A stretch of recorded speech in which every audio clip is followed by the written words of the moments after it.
History remembers their triumphs, but it's the shadows that tell the truth. Behind every portrait in the halls of power lies a single day, the kind that doesn't make the textbooks. Days of betrayal, collapse, blood, silence. Presidents, stripped of speeches and ceremony, standing alone with their darkest hour. This isn't about legacy. It's about what broke them. Welcome to the darkest day of each U.S. president. And no, they don't all survive it.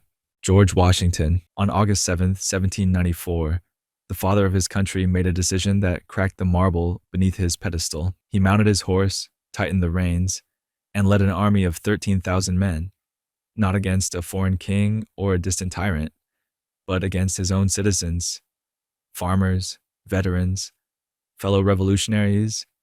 They called it the Whiskey Rebellion, but that sounds almost quaint. This was a revolt, and George Washington, hero of independence, became the symbol of its suppression. It began, as these things always do, with a tax. The federal government, eager to assert authority and raise revenue, imposed a tax on distilled spirits in 1791. To the coastal elites, it was a necessary policy. To the Appalachian farmers who made whiskey not for profit but survival, it was a betrayal. These were the same men who had bled for liberty, and now they saw the same boot pressing down. Only this time, it was wearing American leather. The rebellion escalated quickly. Tax collectors were tarred and feathered. U.S. Marshals were threatened, beaten, driven off. Federal authority in the western frontier became a joke.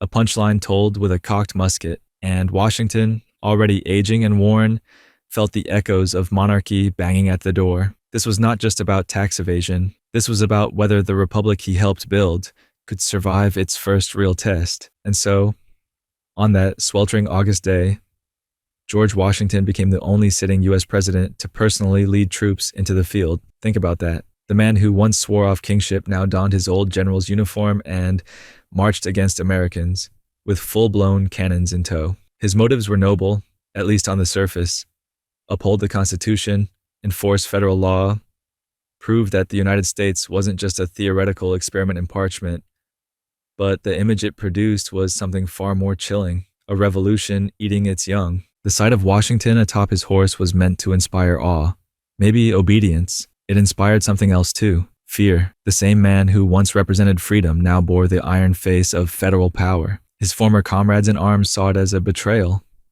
This wasn't the war hero they had followed. This was a sovereign, a ruler, a man enforcing order with the same arrogance as the crown they'd overthrown. The rebellion fizzled, not because of bloodshed, but because of the sheer force of spectacle. The army barely fired a shot. Rebels vanished into the forests, returned to their stills, and the nation exhaled. But Washington never did. He went home after the campaign, not in triumph, but in silence. He had won the standoff, but something essential had been lost. His popularity waned. The newspapers, once drenched in adoration, began to question his motives. Too fond of power, some whispered. A man who forgot his roots, others said. And Washington, who had always carried the weight of destiny with a kind of stern dignity, found himself isolated, misunderstood, alone. This was not Valley Forge. This was something murkier. There's a kind of tragedy in watching a symbol bend under its own weight. Washington wasn't corrupted, but he was transformed. He never wanted to be a monarch. That much is clear, but power, even in the hands of the purest man, changes the scenery. And in the Smoky Hills of western Pennsylvania, the scenery had changed for good. What's worse, he knew it. In his private letters, Washington expressed regret, not over the show of force, but over what it revealed. That governing free men wasn't a matter of charisma and parchment. It was a matter of will, control, fear, the same tools he had once fought against. Some historians will tell you the rebellion's end was a triumph of federal authority. Others say it was the beginning of authoritarianism in American dress. But Washington's eyes told a simpler truth. That day, on horseback, he saw himself reflected in the armor of an empire, and he didn't like what looked back. In the end, he faded from power with the same restraint he showed when he first relinquished it. But the crack had already formed. The myth had been punctured. Even gods, it turns out, can be haunted by their own shadows. And speaking of shadows, let's talk about the man who followed him, a man who watched from the sidelines as liberty's pedestal began to wobble and who responded not with force but with ink. Angry, paranoid, and holding a pen, John Adams would sign away something far more fragile than federal authority: the freedom to dissent.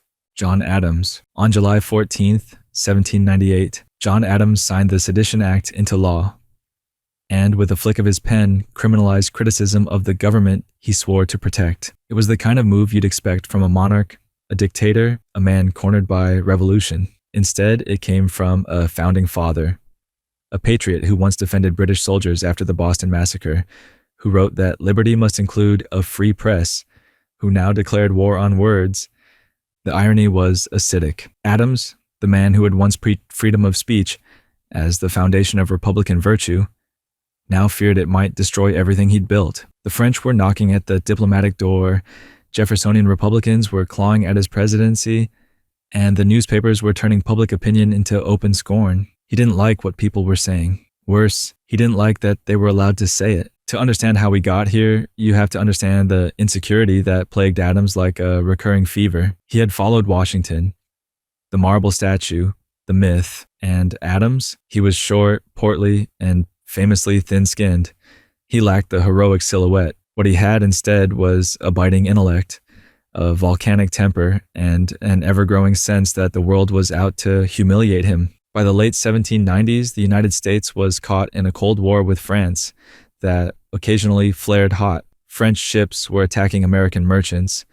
Diplomatic relations were fractured after the disastrous XYZ affair, and Adams felt the drumbeat of war rattling his administration. In response, Congress, Federalist-controlled and drunk on nationalism, passed the Alien and Sedition Acts, 4 laws designed to control immigration, crush dissent, and silence Republican critics who dared to speak out against the president. The Sedition Act was the crown jewel of that authoritarian bouquet. It made it a crime to publish false, scandalous, and malicious writing against the government. In other words, you could now go to jail for having the wrong opinion about John Adams, and many did. Take Matthew Lyon, a Vermont congressman who had the audacity to criticize Adams' continual grasp for power. He was arrested, tried, and sentenced to 4 months in jail, and won re-election from his prison cell. Or James Callender, a Scottish journalist who lambasted Federalists as monarchists in disguise. Jailed, silenced, broken, all under a law that claimed to protect the Republic by gagging its conscience. Adams, for his part, never saw himself as a villain. He believed he was saving the nation, protecting it from chaos, preventing civil war. But the cost was staggering. Trust, integrity, principle. The very idea that government should fear the people, not the other way around. And it didn't work. The law only fueled the flames. Every arrest was a headline. Every trial became a circus. The public saw not safety, but tyranny. And Adams, once celebrated for his revolutionary mind, was recast as a censor, a despot in powdered wig. Privately, he raged. He wrote furious letters defending himself. He blamed Jefferson, the press, the mob, but beneath the fury was something more painful: embarrassment. He had been outmaneuvered. He had given in to fear. He had become the caricature his enemies drew of him.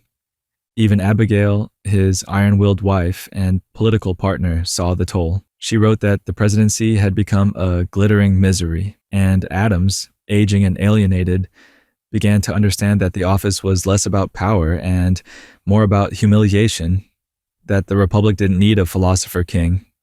It needed a symbol, and he, bookish, defensive, brooding, was not it.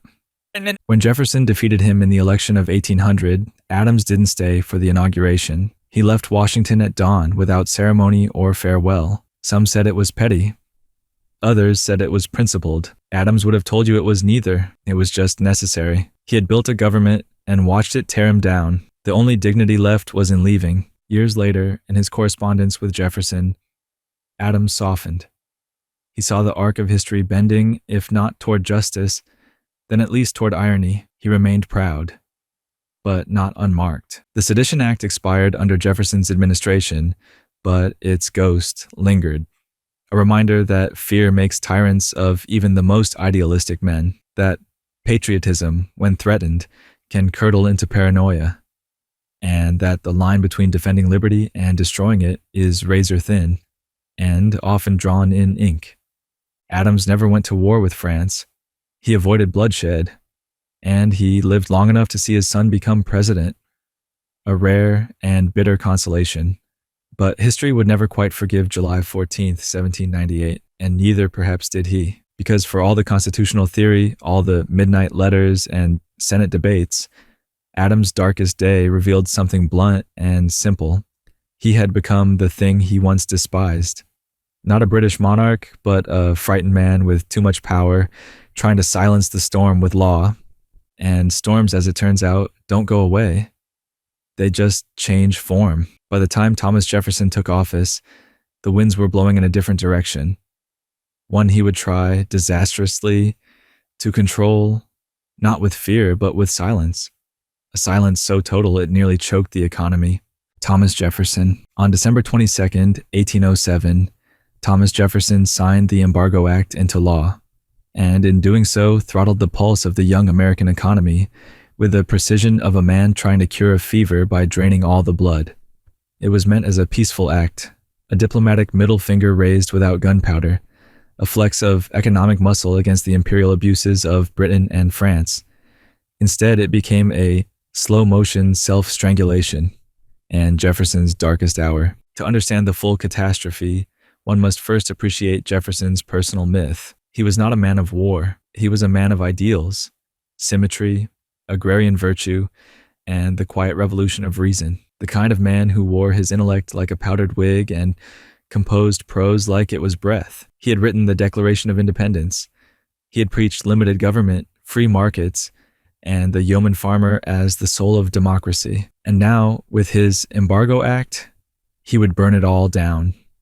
Politely, tragically, and with deeply disappointing manners. The world at the time was collapsing into Napoleonic madness. Britain and France were locked in a maritime death match, and both were abusing American neutrality. British warships were seizing American vessels, impressing sailors into service, a polite term for naval kidnapping. France under Napoleon was blockading Britain and lashing out at U.S. trade in return. America, caught in the middle, had two choices: stand up militarily or withdraw economically. Jefferson, loathing war, chose the latter. The Embargo Act banned all exports from American ports. No ships were to leave for foreign ports. No exceptions. It was a self-imposed economic quarantine. Jefferson's theory being that if the United States cut off the raw materials and goods the warring empires relied on, they would be forced to change their behavior. They would beg for trade, apologize for their insolence, and democracy would triumph without a single musket fired. Instead, the United States began to suffocate. The northeastern shipping industry collapsed almost overnight. Smuggling boomed. Port towns withered. Farmers couldn't sell their goods. Unemployment surged. Fortunes evaporated. The same coastal elite Jefferson once despised now had reason to despise him back. And those sturdy yeoman farmers he revered, they were losing everything because of him. In Boston, the docks fell silent. In New York, merchants wept. And in backwoods taverns across the nation, Jefferson's name became a curse. Not a man of liberty, a tyrant in disguise, a philosopher, king turned economic executioner. The embargo didn't humble Britain or France. It humiliated America. Jefferson, ever the rationalist, refused to see the chaos as a failure of the idea. It was, to him, a failure of execution, or worse, a failure of the people to endure the pain of principle. He tightened enforcement. He sent out revenue officers and gunboats to intercept smugglers. He ordered federal agents to inspect private cargo. It was, as one New Englander bitterly observed, the American Revolution in reverse. And that was the crack. The moment when Jefferson, the poet of freedom, became its bureaucratic strangler. He who once wrote that the government should be bound by the chains of the Constitution now pulled those same chains tighter around his citizens' necks. Privately, he was breaking. His letters from this period lose their usual eloquence. They are weary, defensive, obsessed with foreign plots and internal treachery. He saw enemies everywhere, in newspapers, in state legislatures, in Congress. And when the criticism rose to a fever pitch, he recoiled, not in regret, but in retreat. He refused a third term. He handed the mess to Madison like a man passing off a lit fuse, and then he fled, back to Monticello, back to books and botany, back to the illusion of control. His silence in retirement was deafening. He rarely spoke of the embargo, and when he did, it was only to insist, stubbornly, that it could have worked, should have worked, if only Americans had been better citizens. What makes December 22nd, 1807, so tragic isn't just the policy failure, it's the philosophical collapse. Jefferson had long believed that a republic must be ruled by reason, not force, that the people, if given liberty, would choose wisely, but the embargo proved otherwise. Faced with hardship, they chose profit. Faced with principle, they chose survival. And faced with Jefferson's high-minded idealism, they called him a fool. And perhaps he was. A brilliant, beautiful fool who thought the world ran on logic, who tried to starve an empire into civility and ended up starving his own, who discovered, too late, that principles without pragmatism are just suicide notes written in cursive. The Embargo Act was repealed in Jefferson's final days in office. Trade resumed. The economy limped back. Britain kept kidnapping sailors. France kept blockading ports. Nothing changed, except Jefferson. The man who once danced with Enlightenment optimism now kept to the shadows, haunted by a policy he never fully explained. Because explaining it would mean admitting that his grand experiment in bloodless leverage had ended in slow, choking failure. And so he turned inward, to wine, to architecture, to the comfort of letters written to friends who still believed in him. But the silence around the embargo remained, not just in Jefferson's papers, but in American memory, because it's easier to remember the man who wrote the Declaration than the man who, 2 decades later, economically crucified his own country on the altar of peace. But silence is rarely empty. Sometimes it hums, and while Jefferson vanished into retirement, the man who inherited the ruins had no such luxury. Because for James Madison, Jefferson's protege and successor, the consequences of the embargo would arrive not in economic charts or angry editorials, but in fire and redcoats and smoke curling through the nation's capital. James Madison, August 24th, 1814. The sky over Washington, D.C. was a shade too bright, not from the sun, but from the flames. That day, James Madison, 4th President of the United States and father of the Constitution, watched his carefully built government burn to the ground, literally. British troops stormed into the Capitol and set fire to the White House, the Capitol, and virtually every symbol of the fragile republic. The world's youngest experiment in democracy had a front row seat to its own funeral pyre. Madison had once written that government derives its legitimacy from reason and reflection, not accident and force. But as British boots stomped through the heart of the Capitol,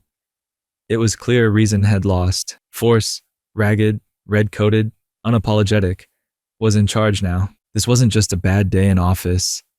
This was a humiliating existential collapse, a scene more fitting for a conquered banana republic than the Enlightenment's poster child.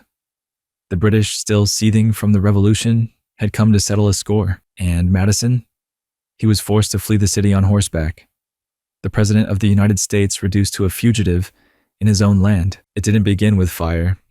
It began with Jefferson's embargo, with British impressment, with diplomatic failures, and with Madison's fateful gamble, the War of 1812. It was a war nobody really wanted, not the New Englanders, not the merchants, not even Madison himself, who spent his life as a constitutional purist, not a warmonger. But by 1812, pushed by the war hawks in Congress and humiliated by repeated British aggressions, Madison took the plunge. His declaration of war was met with confusion and derision. The U.S. military was underfunded, unprepared, and poorly led. The Navy had a handful of ships. The Army was scattered, and recruitment posters were met with laughter. Yet Madison believed, or perhaps hoped, that this second war for independence would rouse patriotic fervor and strengthen the fledgling republic. Instead, it unraveled. Early invasions into Canada failed miserably. American generals were defeated by smaller British forces, often without firing a shot. Battles were lost to poor logistics and even poorer judgment. And as the war dragged on, morale withered. Madison's dream of national unity turned to regional hostility. New England states whispered about secession. The economy, already crippled by Jefferson's embargo years earlier, now staggered under blockades and inflation. And then the British came to D.C. They arrived with shocking speed, marching through the Chesapeake with a vengeance honed by years of imperial bruises. On August 24th, they found almost no resistance. American defenders scattered, militia forces fled, and Madison, the president who once believed that a well-informed electorate could guard liberty better than any army, found himself riding into the wilderness, watching smoke bloom over the trees. The White House, not yet called that, was looted and torched. British officers reportedly sat down to eat the presidential dinner left untouched on the table before setting the place ablaze. The Capitol's rotunda crackled in the heat. The Library of Congress, that sacred archive of American learning, burned with it. Dolly Madison, the First Lady and backbone of the presidency, stayed long enough to rescue George Washington's portrait, a detail Americans clung to in the days to follow, desperate for a story of heroism among the ruins. Meanwhile, Madison wandered the countryside, sleeping rough, meeting with retreating generals, issuing orders no one had the manpower to follow. He was a man watching his creation collapse. The Constitution he had helped birth could not defend its own cradle. The checks and balances, the careful system of governance, none of it mattered now. What mattered was survival. In the days that followed, the press ripped him apart. Madison's war was now Madison's shame. He was mocked as timid, effete, and over-intellectual who thought he could reason his way through a saber charge. His opponents called for his resignation. Others simply called him irrelevant, and perhaps he was, because on that day, power wasn't in the Capitol or the executive mansion. It was in the hands of British soldiers and in the smoke they left behind. But even as the ashes cooled, something peculiar happened. Americans, used to factionalism and infighting, began to rally. Not behind Madison himself, but behind the symbol of what had burned. The idea that their cities, their capital, could be violated stirred something primal. Militias began to reorganize. Volunteers flooded enlistment lines, and in New Orleans, a new hero was beginning to rise. Madison returned to the city days later. The buildings were hollowed out, charred. Government meetings were held in makeshift rooms. It was an administration in exile within its own walls. But Madison, for all his flaws, did not quit. He did not resign. He did not fold into bitterness. He kept governing, awkwardly, painfully, imperfectly. He never quite recovered. Public confidence remained low. His legacy, once imagined as the pinnacle of Republican virtue, was now shadowed by war, destruction, and the memory of smoke drifting through a ruined capital. And yet, in a way, the fire clarified things. Madison's illusion that a nation of reason could thrive without strength was gone. His Enlightenment dream had been mugged by history. What remained was the sobering reality that idealism without defense is an invitation to be conquered. The Treaty of Ghent would eventually end the war, and Madison would live to see the rebuilding. He'd retire to Montpellier and slowly fade from public view. But August 24th, 1814, would follow him like a specter, not just as a policy failure, but as a personal reckoning. The day when theory met cannon fire and lost, and the fire, like all good metaphors, would spread, because his successor, James Monroe, soldier, diplomat, survivor, would try to hold the country together not with war, but with compromise. A compromise so bitter and so prophetic, it carved the first chisel lines into the heart of a nation that would someday split in two. James Monroe, March 6th, 1820. James Monroe signed the Missouri Compromise into law, a tidy-sounding legislative band-aid that patched a gaping, festering wound in the American soul. It was a day wrapped in celebration and dipped in acid. The compromise saved the Zion Union at least for a while by carefully stacking future disaster on a foundation of denial. And Monroe, calm, diplomatic, almost fatherly, signed it with a quill and a sigh, knowing full well he had just preserved peace by preserving slavery. At first glance, Monroe's presidency was the golden hour of the early republic. It was literally called the era of good feelings, a marketing slogan so desperately optimistic it practically begged for disaster. The Federalists were dead, the economy was humming for the moment, and Monroe himself glided through the political fog like a man who had learned from every mistake made before him. He wore war scars from the Revolution, but projected calm. He understood diplomacy, had served in Madison's cabinet, and rarely raised his voice in public. He was not a man of fire, he was a man of balance, which made what he signed on March 6th all the more painful. The Missouri Compromise was an act of balance, mathematically perfect, morally unhinged. Missouri would enter the Union as a slave state. Maine would be carved off and admitted as a free state, just to keep the Senate from falling into disarray, and slavery would be banned north of latitude 36 degrees, 30 minutes, an invisible line meant to restrain a moral cancer like a piece of masking tape over a fault line. The problem was that slavery wasn't content to be contained, and neither were the politicians who profited from it. Missouri's request for statehood came wrapped in a dilemma. Should a new state, born out of Western expansion, be allowed to permit slavery? The North roared no. The South howled yes. The Republic trembled. Monroe, who didn't crave conflict but deeply feared disunion, tried to stay above it, the cool custodian of a precarious harmony. But harmony in America has always come at a price. And Monroe, on that spring day, decided the price was worth it. He wasn't naive. He had seen what happened when compromise failed, when rebellion brewed and cities burned. He had fought in the Revolution. He had crossed battlefields soaked in principle and blood. He knew what fragility looked like. And so, when the bill crossed his desk, he signed. Not because he believed it was right, but because he believed the country couldn't handle the truth. That truth was simple. The United States was not one nation. It was two nations cosplaying unity, one built on liberty, the other on bondage. The compromise, elegant on paper, was a constitutional hostage negotiation, and Monroe was the man holding the pen. His decision bought peace, but it wasn't clean peace. It was peace held together with spit, lies, and denial. And from that moment on, every political conversation, every debate about new territory, every argument over governance would orbit the same gravitational poison: slavery. Monroe, personally, was a slaveholder. Like many Virginians of his era, he wore that contradiction like a well-tailored coat, uncomfortable, but part of the uniform. He spoke about liberty. He endorsed colonization, the idea that freed Black Americans could be repatriated to Africa, as if their birthright wasn't the land they were already born on. He wanted peace, but only the kind of peace that didn't ask too many moral questions. In the months that followed the compromise, he toured the country. He smiled for crowds, gave speeches, shook hands with future ghosts. The press praised him. The markets rallied. And beneath it all, the country began to rot. Quietly, politely, with legal precision. Privately, he wrote about the pressures of holding the country together. He knew the South would not let go of slavery willingly. He knew the North would not stay quiet forever. But his vision of governance was simple. Hold the line, postpone the reckoning, buy time. Time, unfortunately, is not infinite, and neither is moral patience.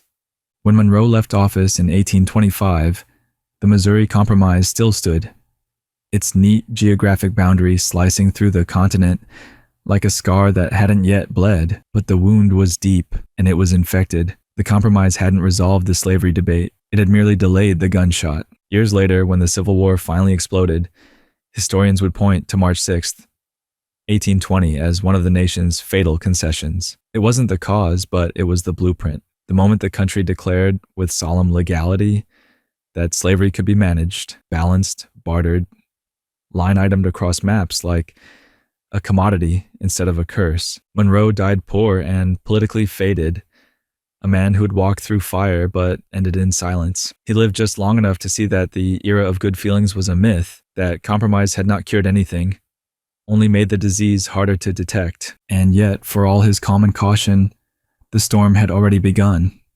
Because the man who followed him, his own Secretary of State no less, would inherit not just a divided Congress, but a country increasingly allergic to illusions. John Quincy Adams would walk into the presidency with a resume carved from marble, and walk out humiliated, isolated, and quietly despised. And on his darkest day, he wouldn't be attacked, impeached, or exiled. He would be ignored. John Quincy Adams, March 4th, 1829. John Quincy Adams did not attend the inauguration of his successor. Instead, he slipped out of the White House in the early morning light, not unlike a man fleeing the scene of a crime. Only the crime was dignity, and the scene was the office he had just lost. No fanfare, no handoff, no peaceful photo op, just the silence of a statesman who had spent 4 years clawing through molasses and finally decided not to pretend otherwise. It wasn't supposed to end like this. John Quincy Adams had been bred for the presidency like a racehorse trained to win by birthright. Son of John Adams, fluent in half a dozen languages by adolescence, ambassador before most men grew a beard, architect of the Monroe Doctrine, and arguably the most intellectually overqualified person to ever sit behind the resolute desk. And yet, for all his brilliance, his presidency was a long, awkward thud, the sound of greatness landing in the wrong era. He entered office in 1825, not by victory, but by negotiation. The election had been a four-way brawl with no clear winner. When the decision went to the House of Representatives, Adams secured the presidency through what many believed was a corrupt bargain with Henry Clay, who conveniently became his Secretary of State afterward. Technically legal, politically radioactive. From that moment, Adams was a president without a mandate, a leader distrusted by half the country and quietly pitied by the rest. He was a moralist in a political knife fight. He wanted to build observatories and promote education. Congress wanted blood sports and party loyalty. He spoke in long, Latin-laced sentences. The public wanted plain talk and populist rage. He governed as if the American people were as virtuous and thoughtful as he was. Spoiler, they weren't, and they let him know. Every proposal he made was strangled in committee. His internal improvements programs, roads, canals, national infrastructure, were dismissed as elitist fantasies. His moral clarity on Native American land rights was ignored. He didn't kiss babies. He didn't pander. He didn't play the game, so the game played him. His enemies, and they were many, painted him as a monarchist, a closet aristocrat, a tone-deaf snob with powdered ideals and no charisma. And leading that angry mob was Andrew Jackson, who had won the popular vote in 1824 and spent the next 4 years sharpening his knives for revenge. By the time the 1828 election arrived, it wasn't a campaign. It was a public shaming. Adams refused to stoop to political mudslinging. Jackson, meanwhile, weaponized every ounce of populist fury he could find. Adams was accused of pimping out American girls to Russian czars. His wife was attacked. His policies were distorted, mocked, and dismantled in the court of public opinion, all while he stood there dignified, outraged, and increasingly irrelevant. He lost, badly. And then came March 4th, Inauguration Day. As was custom, the defeated president was expected to ride to the Capitol with his successor. Smile, wave, pretend it was all just part of the democratic rhythm. Adams refused, not out of bitterness, but out of something even colder. Contempt. He saw Jackson's victory not as a peaceful transfer of power, but as the triumph of ignorance over principle, of rage over reason, of spectacle over substance. So he left. No words, no ceremony, just absence. It was his darkest day, not because he was wronged, but because he realized something devastating. He had played by the rules, and the rules didn't matter. He had spent his life believing that merit would win, that intellect could guide policy, that if you did everything right, the country would reward you. But democracy had evolved, or mutated, into something unrecognizable. It wanted emotion. It wanted blood. It wanted Jackson. Adams retired from the presidency a political corpse, and yet strangely, that was when he began to live. He ran for Congress 2 years later, not to relive his glory, but to fight for something that had eluded him in the White House, a voice that mattered. And in the House of Representatives, John Quincy Adams became a force of nature. He railed against slavery. He battled the gag rule. He made enemies with the same precision he once used in diplomatic treaties. He was reborn, not as a president, but as a dissident.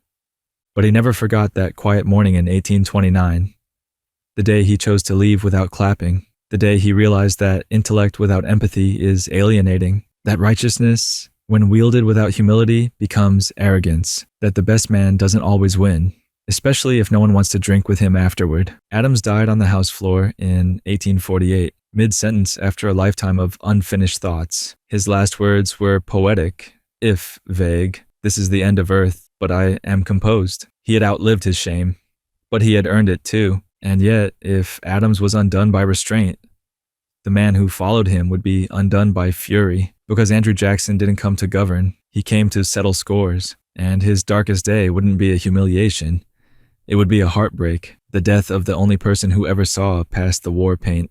Andrew Jackson, December 22nd, 1828. Andrew Jackson stood beside the bed of his wife, Rachel, and watched her die. Just weeks earlier, he had been elected president of the United States in a thunderous populist uprising. The White House was finally his, but victory tasted like ash, because the woman he loved, the one he called his heavenly comfort, was now a corpse. And in Jackson's mind, it wasn't illness that killed her, it was politics.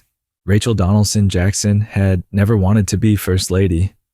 She was a private woman, deeply religious, devoted to her husband, and allergic to the spotlight. But when Jackson ran for the presidency, first in 1824, then again in 1828, she was dragged into the national blood sport that American politics had become. And in that game, the knives weren't just sharpened for Jackson, they were aimed at her too. Their marriage had always been a point of contention. Rachel had married Jackson thinking her previous divorce was finalized. It wasn't. When the paperwork finally caught up, she remarried him legally. But the political damage had been done. Opponents branded her a bigamist, a whore, a disgrace to the office she hadn't even entered. Newspapers slandered her, ministers condemned her, cartoonists drew her as a Jezebel draped in sin. And Jackson, volcanic, unfiltered, loyal to a fault, watched all of it with growing, boiling rage. By the time he won the presidency in late 1828, the victory was soaked in venom. The campaign had been a historic mudslide, one of the dirtiest in U.S. history. His enemies called him a barbarian, a killer, a backwoods Caesar. They mocked his lack of education, his violent temper, his dueling past, but nothing made him angrier than the attacks on Rachel. He believed they had murdered her with words, that their slander had broken her heart, crushed her spirit, and poisoned her body. The doctors said it was a heart attack. Jackson said it was hate. She died 2 days before Christmas. Instead of preparing for the inauguration, Jackson prepared for burial. He refused to change clothes. He refused to shave. At her funeral, he stood stiff and silent, like a statue chiseled out of fury. He told mourners, "May God Almighty forgive her murderers. I never can." The line wasn't theatrical. It was a promise. This was his darkest day, not just because of loss, but because of what it turned him into. Jackson had always been a man of war, a hero of New Orleans, a brawler, a duelist, a man whose body was riddled with bullets and whose soul was never far from the edge. But Rachel's death radicalized him. It cracked something inside. He no longer saw opponents. He saw enemies. Every disagreement became betrayal. Every critic, a suspect. He would enter the White House not as a leader, but as a man seeking retribution, and retribution would define his presidency. He cleaned house in Washington with a chainsaw. He wielded the spoil system like a weapon, replacing bureaucrats with loyalists, turning government into a partisan fortress. When South Carolina threatened to nullify federal tariffs, Jackson threatened to personally hang the traitors. When Congress rechartered the Bank of the United States, he vetoed it with theatrical rage, calling it a nest of vipers designed to choke the common man.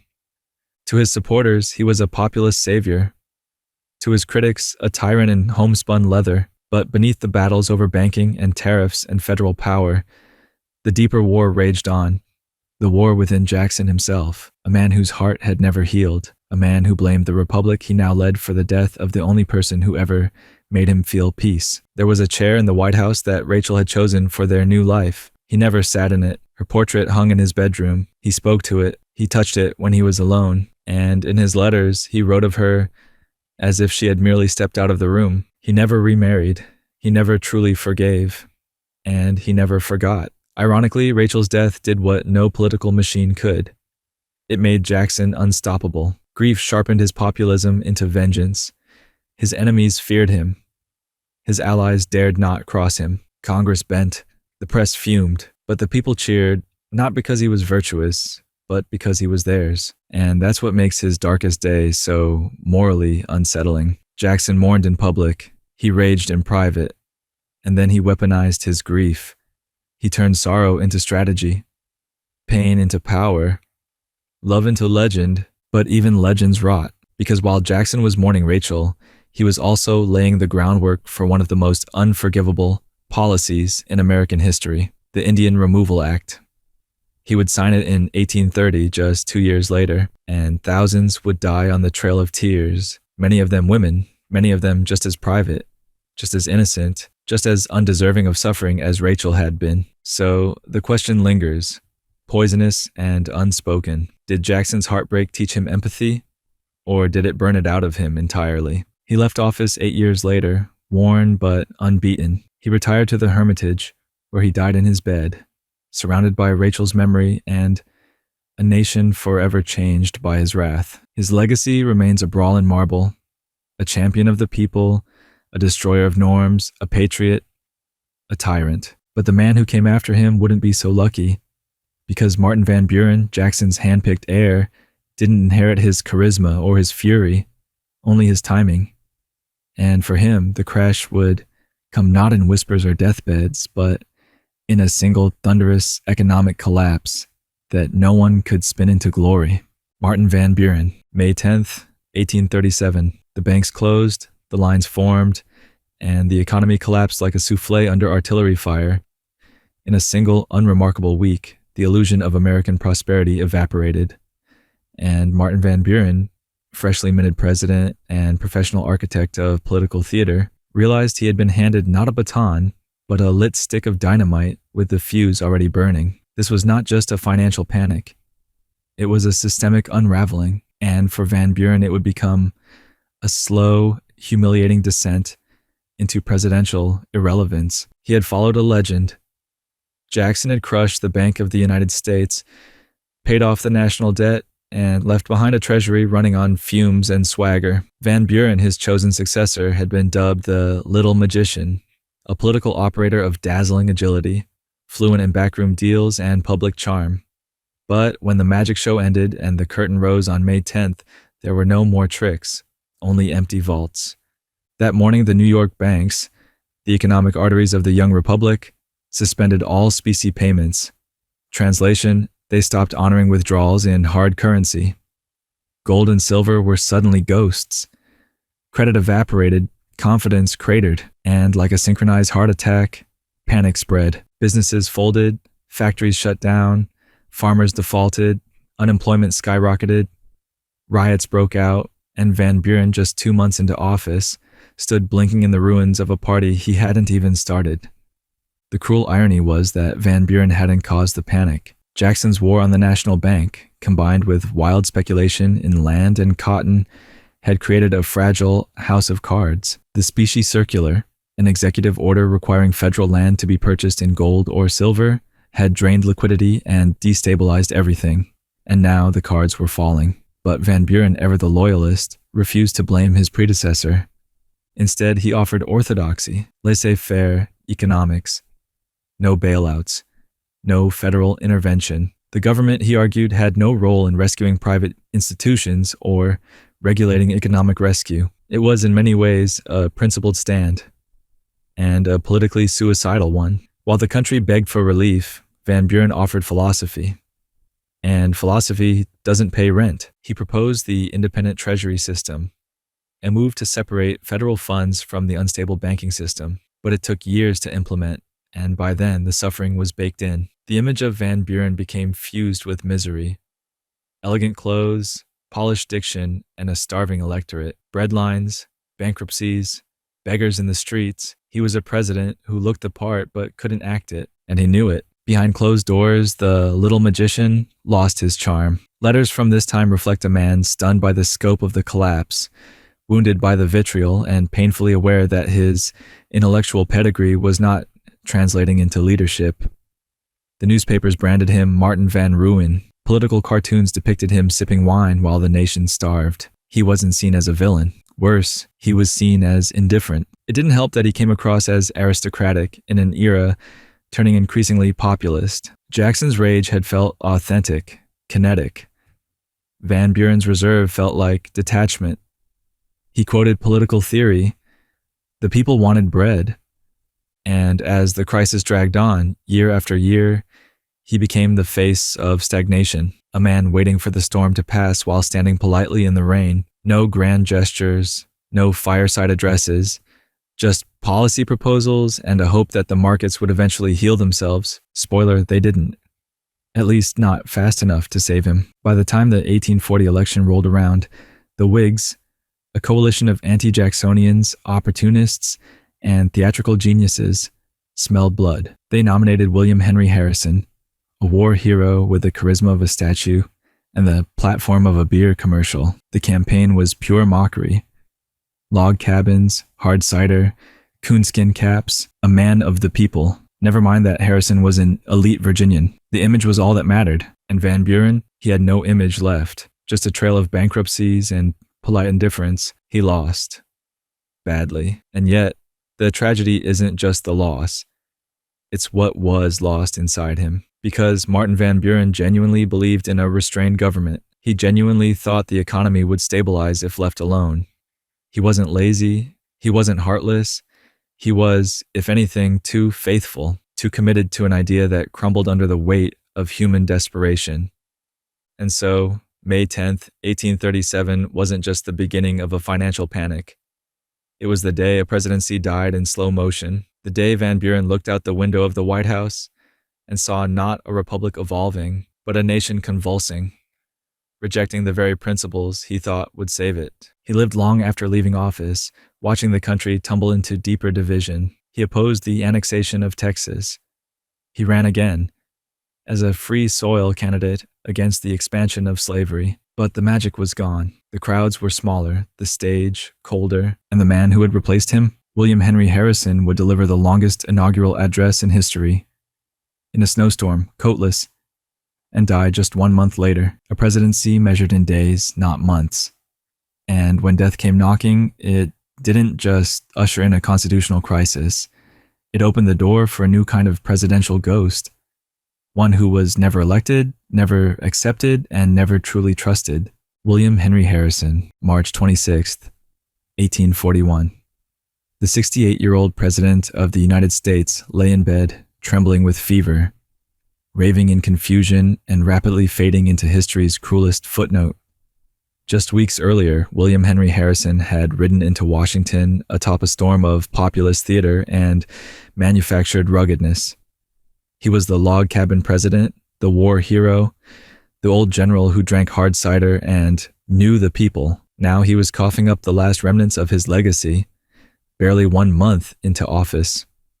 Not killed by enemies or scandal, but by weather, pride, and a desperate need to prove something. It had started with an inauguration speech, the longest in American history, over 8,000 words, 2 hours, delivered in a freezing rainstorm on March 4th, without a coat, without gloves, because image mattered. Harrison had just defeated Martin Van Buren by embracing every ounce of folksy fiction the Whig Party could conjure. Never mind that he was born into a wealthy Virginia family. The campaign had painted him as a frontier everyman, a humble war veteran of Tippecanoe, who shunned luxury and sipped hard cider by a roaring fire. And so, on that miserable, wind-whipped morning, Harrison stood before the nation and gave the performance of a lifetime. His speech was a marathon of classical references, rhetorical flourishes, and anti-Jacksonian philosophy. It was written to impress, to prove that the people's president wasn't just a slogan, that he could match the intellect of Jefferson,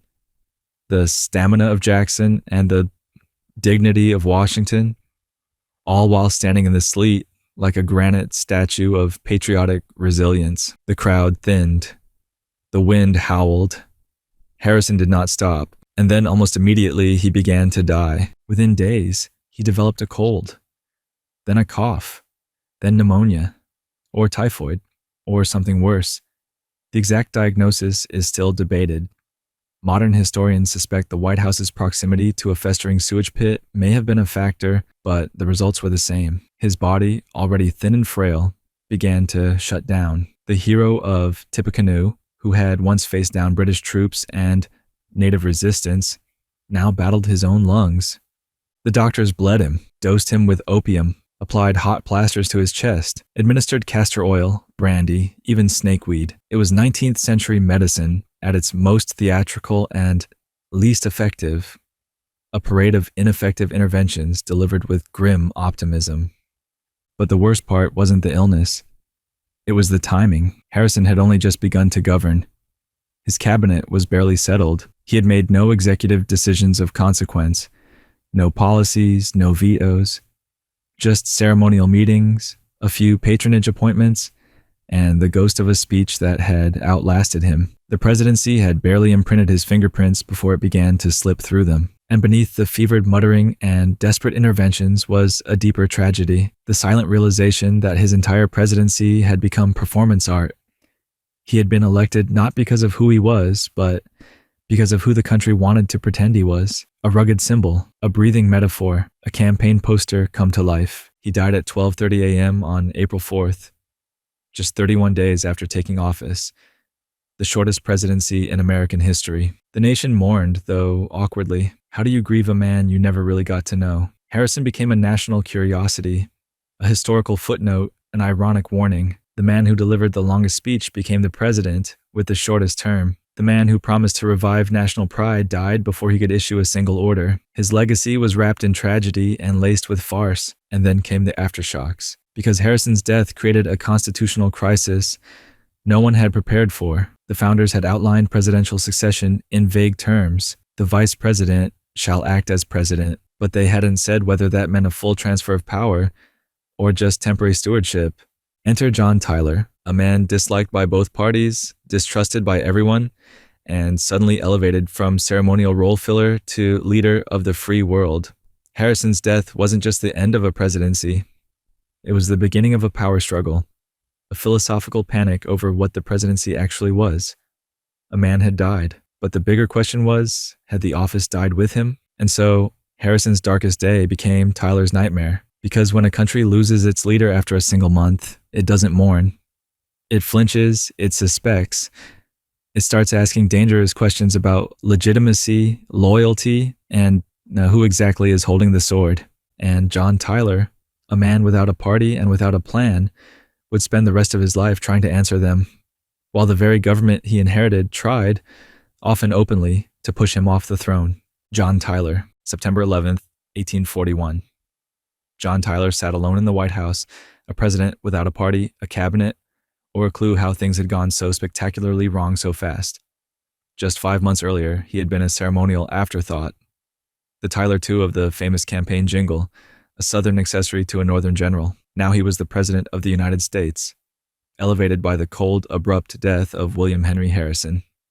And on that grim September day, his entire cabinet, except for one, resigned in protest, leaving Tyler politically naked, surrounded by portraits of dead men and unfinished allegiances. It was the first time a president's legitimacy was openly questioned by his own government. Tyler hadn't been elected, not really. He was on the Whig ticket to balance it geographically, ideologically, and superficially. He had once been a Democrat, hated Andrew Jackson, and switched parties not out of conviction, but out of political necessity. And when Harrison died, Tyler became the first vice president in American history to inherit the presidency.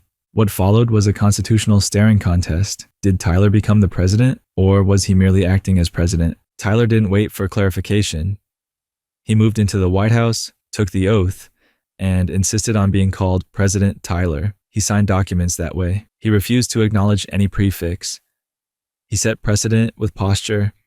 The Constitution was ambiguous. Tyler wasn't. But the Whigs, led by the Machiavellian Henry Clay, had other ideas. Clay saw Harrison's death as a divine opportunity, a chance to install a puppet, a placeholder, someone who would rubber stamp Clay's dream of a reestablished national bank and robust federal infrastructure spending. What Clay got instead was a brick wall in human form. Tyler vetoed the national bank bill twice, not because he hated banks, not because he had a grand vision, but because he didn't like being told what to do. He saw himself as a president, not a pawn, and in doing so, he broke the spine of the party that had handed him power. That's when September 11th arrived like a political guillotine. After the second veto, his cabinet, every single member except Secretary of State Daniel Webster, resigned in protest. It was the first organized mutiny in American executive history. The message was clear: we don't work for you, we work for Clay. Tyler responded by digging in. He replaced the cabinet with his own men.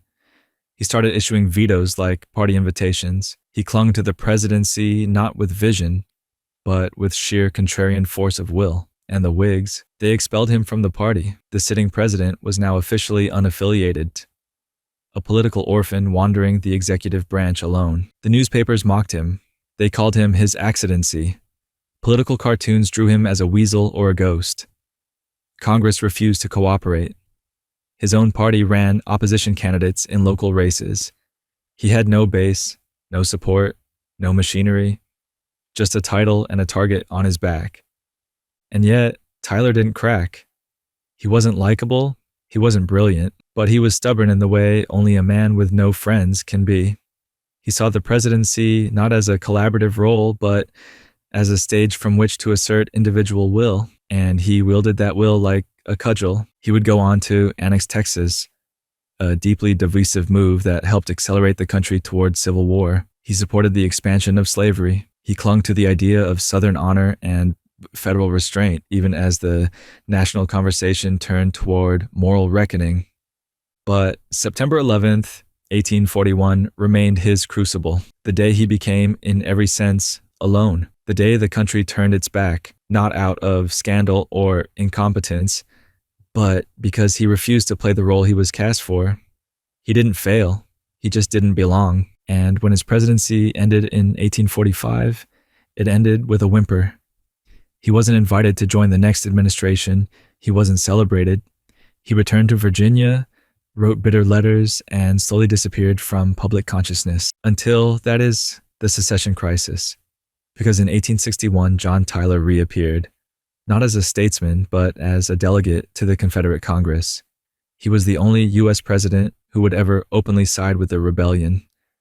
He died before he could see the war's end. Lincoln refused to fly the flag at half-mast in his honor. Congress ignored him entirely. His funeral was held by the Confederacy, not the Union he once led.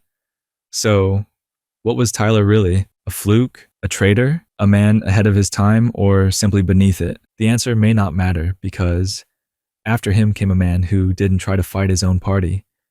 He tried to fight an entire nation. A man who asked Congress to declare war, not for defense, not for principle, but for territory, ambition, glory. James K. Polk didn't lose his cabinet. He led his country into battle. And his darkest day was the moment he crossed that Rubicon, believing wrongly that you can invade another nation and still sleep easy at night.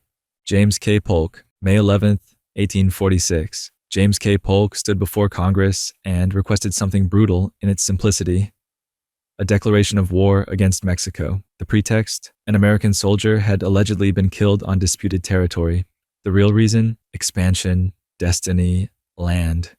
That day, Polk stopped pretending. He pulled manifest destiny from the clouds and dragged it down into the mud, stained with blood and ambition. It was his darkest day, not because it broke his presidency, but because it succeeded. Polk was not a blustering egotist. He didn't crave adoration. He didn't give impromptu speeches. He rarely smiled. He wore black, avoided alcohol, and treated his office like a divine obligation. But what he lacked in charm, he made up for in willpower. He was perhaps the most ruthlessly efficient president the United States had ever seen. He made a to-do list when he entered office: lower tariffs, create an independent treasury, acquire Oregon, take California. 4 goals. 1 term. No re-election. A human checklist. But expansion came with a cost. And Polk, clear-eyed, calculating, was willing to pay it. Texas had already been annexed in the final hours of John Tyler's presidency, a political hand grenade lobbed into Polk's inbox. Mexico, still reeling from the loss, refused to recognize the annexation. Polk sent troops to the Rio Grande, a boundary he insisted was the rightful border. Mexico insisted otherwise. Shots were fired.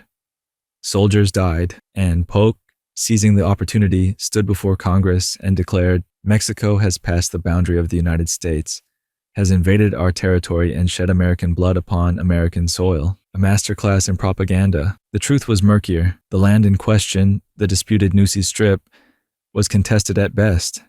An ungoverned, ambiguous region where flags changed faster than maps. Polk's maneuver was deliberate.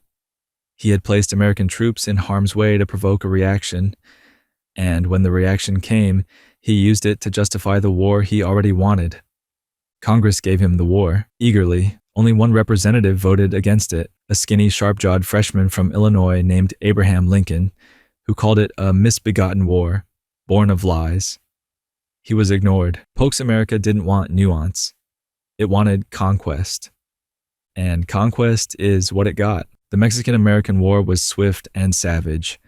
U.S. forces pushed south, capturing city after city. Mexico, politically fractured and militarily outmatched, bled under the boot of American ambition. By 1848, the Treaty of Guadalupe Hidalgo was signed, and the United States had swallowed half of Mexico: California, Arizona, New Mexico, Nevada, Utah, and parts of several other future states. The country had fulfilled its so-called destiny. It had become a continental empire. Polk got everything he wanted, but what he left behind was rot. The war unleashed a monster. New territories meant new questions. Would slavery expand? Would the South dominate them? Would the North resist? Would the Union hold? Every square mile Polk added to the map deepened the fracture. The Civil War didn't begin at Fort Sumter. It began with Polk's pen. At home, opposition grew. The Whigs, including a rising star named Henry Clay, denounced the war as unjust and imperial. The war heroes it produced, like Zachary Taylor and Winfield Scott, became political threats. The press began to whisper about casualties, about atrocities. The moral cost began to eclipse the material gain. Polk, ever the Puritan of purpose, ignored it. He didn't gloat. He didn't apologize. He simply crossed items off his list. By the time he left office in 1849, true to his word after a single term, he was a ghost of himself. He looked 20 years older. His health had collapsed. He had governed like a man sprinting through fire, and the blaze had caught up to him. He died just 3 months after leaving office, alone, exhausted, triumphant, and damned. Polk never saw the Civil War that grew from his decisions, but he set its bones. He gave America its shape, and in doing so carved out the trench lines of its greatest conflict. The war gave the country territory. It also gave it guilt. His darkest day, May 11, 1846, wasn't a misstep. It was a masterstroke of strategic deceit. He didn't blunder into war. He constructed it with deliberation, with clarity, with the kind of moral blindness only visionaries possess. And in the ruins of that war stood his successor, a career general made famous by Polk's very conflict, Zachary Taylor, war hero, straight talker, political unknown. A man who had seen the price of Polk's victory firsthand, and who, on his own darkest day, would discover that even battlefield bravery can't protect you from the consequences of peace. Zachary Taylor, July 9th, 1850. President Zachary Taylor lay motionless in the White House, dead from what doctors called a sudden gastrointestinal illness, officially cholera morbus, a Victorian catch-all for anything that made your insides turn against you. He had only been in office for 16 months, and though his death was labeled natural, the timing felt anything but, because Taylor's presidency and its abrupt end came at the exact moment America stood on the ledge, peering into the abyss of civil war, and Taylor, strangely enough, had been trying to pull it back. It's hard to overstate the irony. Taylor had been elected not for what he believed, but for who he was, old, rough, and ready.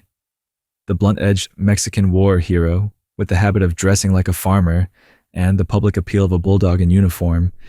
He'd never voted in a presidential election before.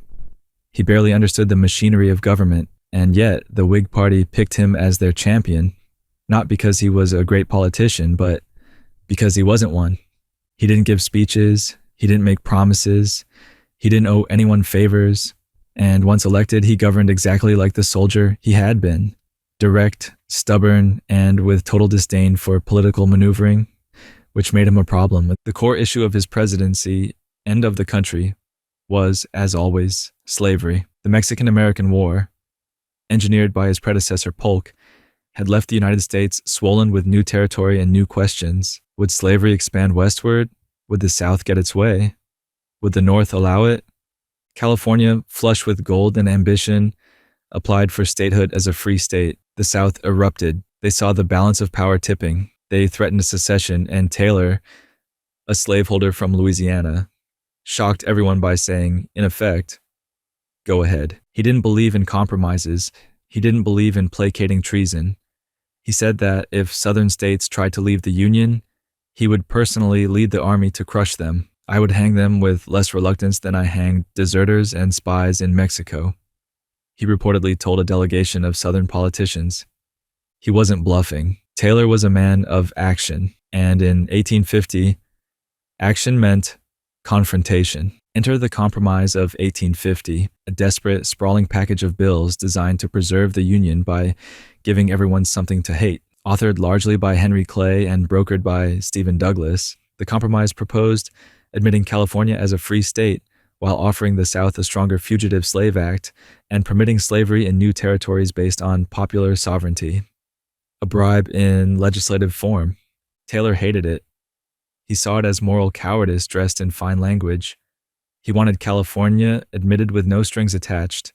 He wanted unity without blackmail. And most dangerously, he said so, publicly. And then suddenly, he died. The official story was food poisoning, something he ate on July 4th. He had spent the day at a monument ceremony in the DC heat, reportedly consuming large amounts of raw fruit, cold milk, and possibly contaminated water. Within hours, he fell violently ill. 5 days later, he was dead. No autopsy was performed. Conspiracy theories bloomed like mold. He'd been poisoned by pro-slavery radicals. He was assassinated for opposing the compromise. He was too dangerous to live. Later exhumations in the 1990s found no traces of arsenic or heavy metals, but questions remain. Not because of evidence, but because of narrative gravity. It feels too convenient. Regardless of cause, the effect was immediate. Taylor was gone. The path was clear. His successor, Millard Fillmore, supported the compromise, and within months it became law. Taylor's body was buried. His defiance was erased, and America slid a little further toward the cliff it had been dancing along for decades. What makes July 9th, 1850 so dark isn't just the death. It's the vacuum. Taylor, for all his simplicity, had drawn a line, and he meant to hold it. His death removed that line. It signaled that in America, the real cause of unity wasn't principle, but delay, compromise, half measures that only made the eventual collapse more catastrophic. He wasn't a great thinker. He wasn't a visionary. But he was one of the few presidents of his era willing to face the coming storm without blinking. Instead, he blinked out, and into that vacuum stepped Fillmore, who didn't have Taylor's spine but had something just as dangerous, a willingness to legislate moral surrender. His signature achievement, the Fugitive Slave Act, a law that didn't just compromise with slavery, it conscripted free men to help enforce it, and that too would come at a price he never quite stopped paying. Millard Fillmore, September 18th, 1850.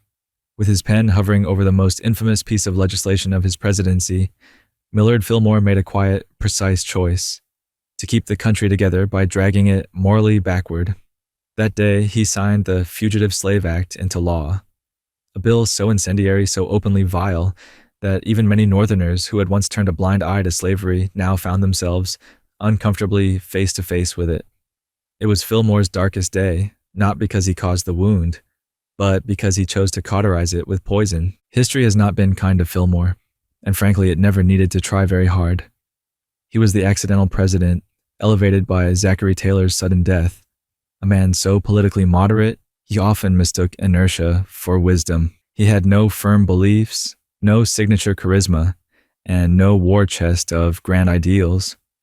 What he had was availability, and that, as it often does in politics, proved fatal. By the time he took office, the country was choking on sectional tension. The Compromise of 1850, 5 bills meant to appease both slave and free states, had been negotiated in Congress like a hostage exchange. Fillmore had inherited the deal, but he still had to decide whether to sign it. And within that bundle sat the Fugitive Slave Act, the most grotesque bargain of all. The law mandated that escaped slaves found in free states must be returned to their masters.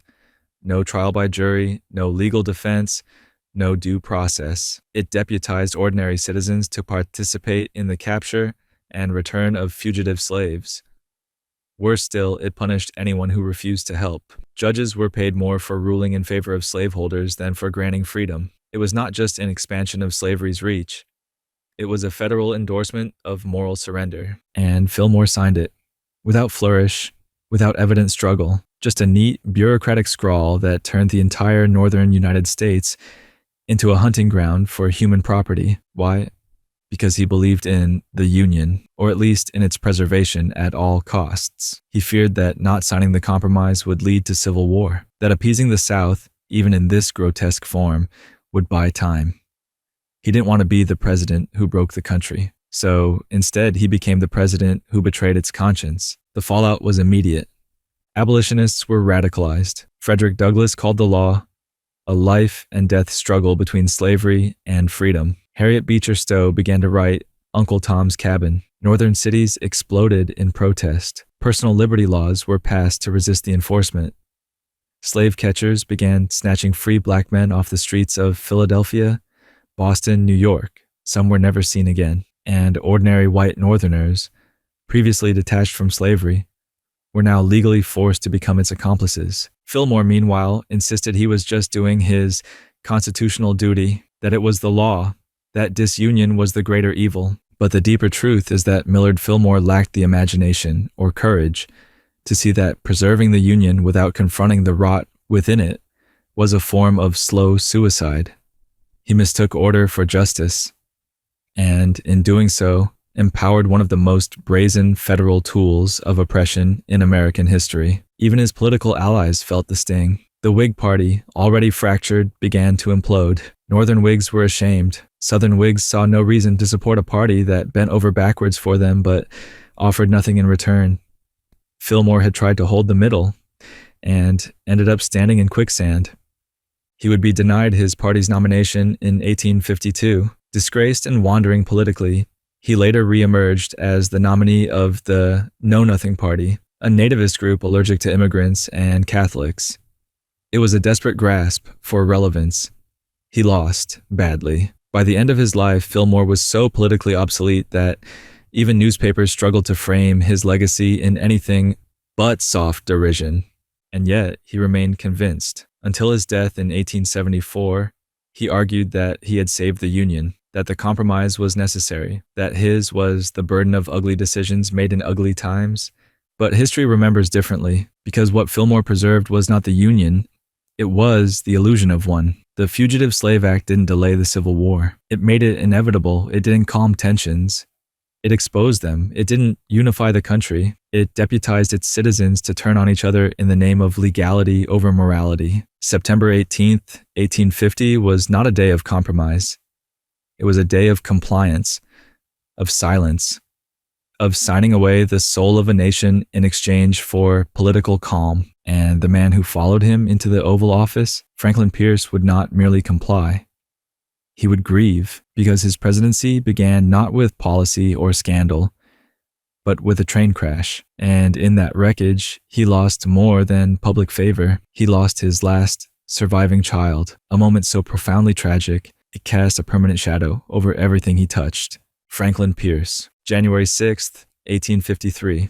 A train bound for Concord, New Hampshire, skidded off icy tracks and lurched violently off a bridge, slamming into a snowy embankment.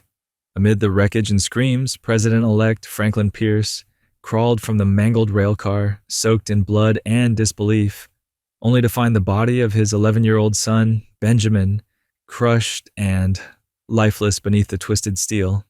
It was his third and final child, his only surviving heir, and in that frozen moment of horror, Franklin Pierce's presidency died before it ever began. Pierce had not yet been sworn in. The White House still awaited him. The country, exhausted from the moral erosion of the Compromise of 1850, looked to him with weary hope. A young, handsome Northerner with Southern sympathies, a war hero from the Mexican-American campaign, a political compromise in human form. But none of that mattered anymore. Not to him. What happened in that railcar wasn't just personal tragedy, it was spiritual erasure. Because the man who took the oath of office on March 4th, 1853, was not the same man who had been elected. That man had been a skilled orator, a polished party man, and a charming New England attorney. The man who raised his hand on Inauguration Day was a husk, already eulogizing his life before the words had finished leaving his mouth.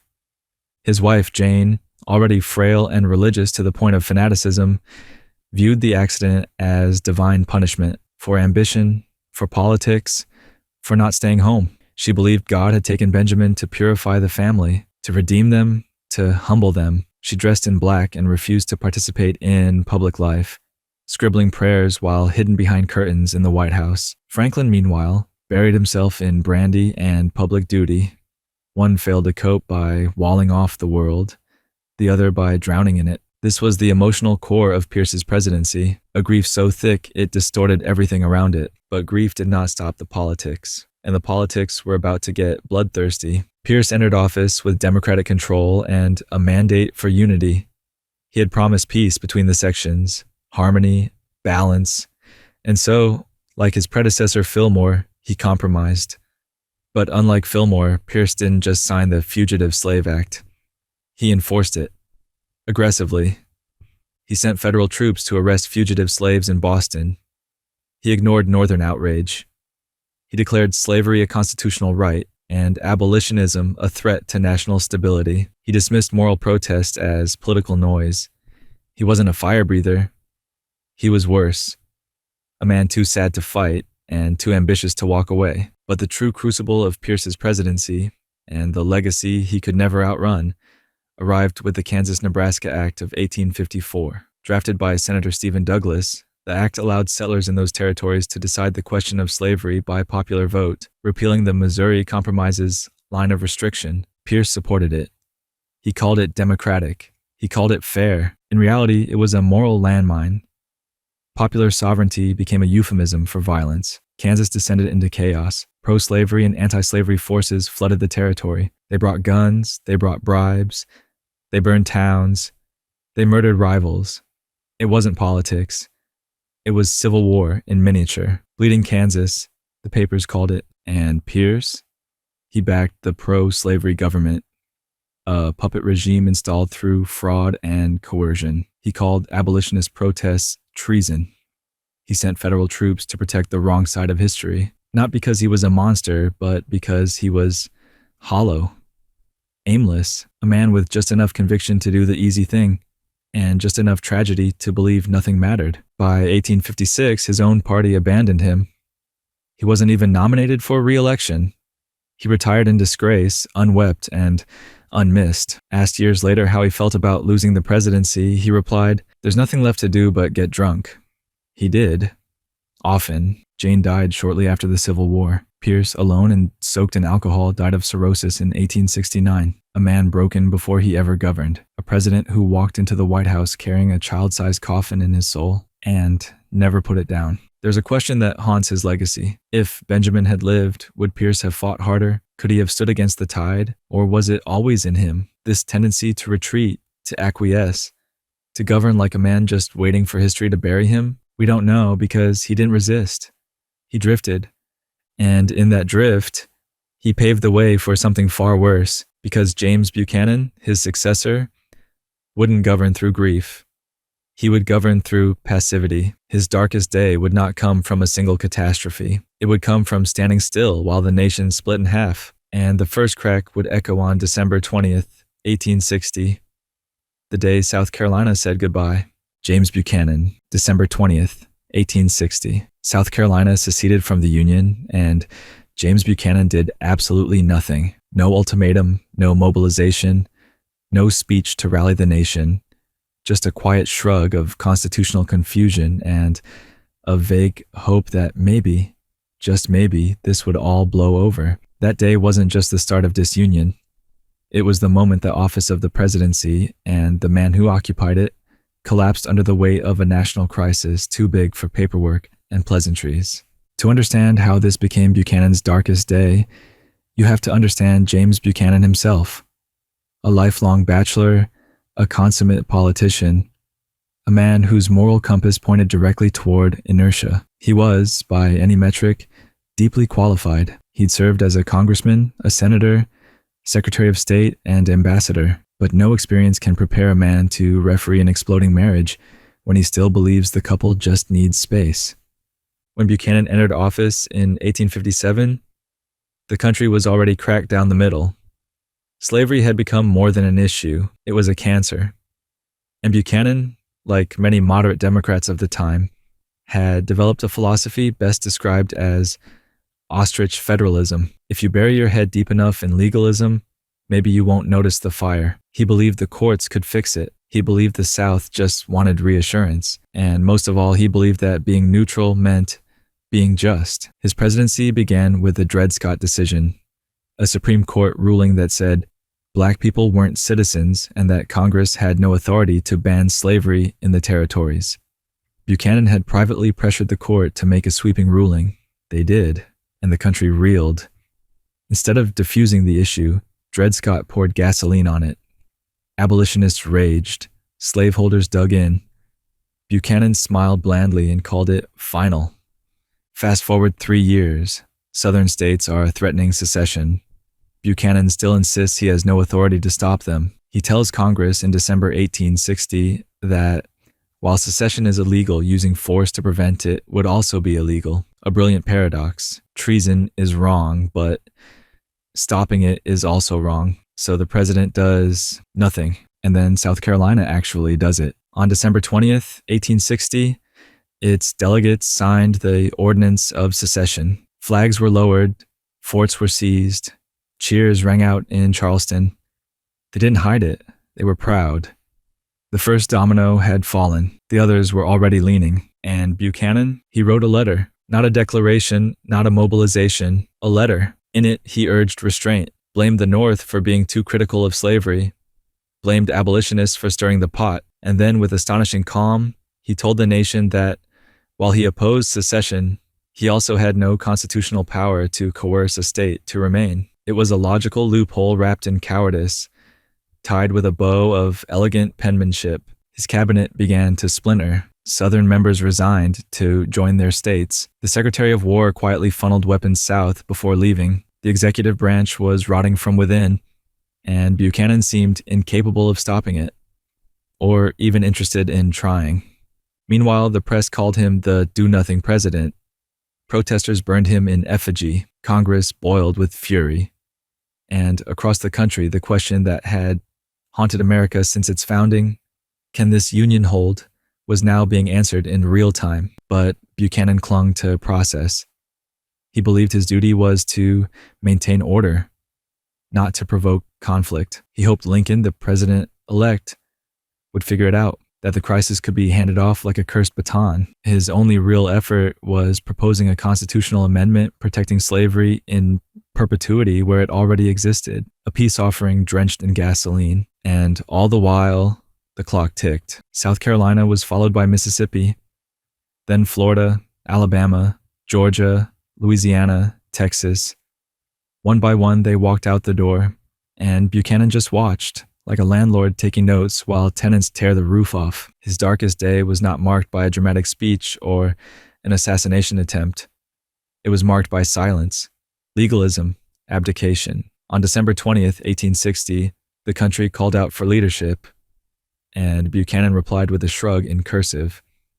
Historians rank him near or at the bottom for good reason, not because he caused the Civil War, but because he stood at the edge of it, paralyzed by a doctrine of inaction. He once said, "What is right and what is practicable are two different things." But in the face of secession, he chose neither. He left office in March 1861 with the Union in shambles and his reputation in tatters. When asked later about the war, he insisted that history would vindicate him. It didn't. And yet, even in his passivity, Buchanan gave birth to something essential, the moral contrast, because into the burning breach he refused to confront stepped Abraham Lincoln.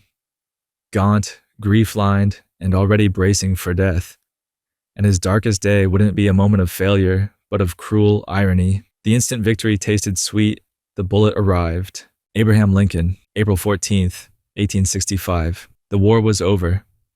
Richmond had fallen. Lee had surrendered. The Union, scarred, bloody but intact, was preserved. And Abraham Lincoln, that grave-souled man who had carried the nation on his back through its ugliest reckoning, finally allowed himself a moment of joy, a trip to the theater, our American cousin, A play so trivial it almost seemed like a joke in the context of Lincoln's grief-drenched presidency. He settled into the presidential box at Ford's Theater with his wife beside him. They held hands.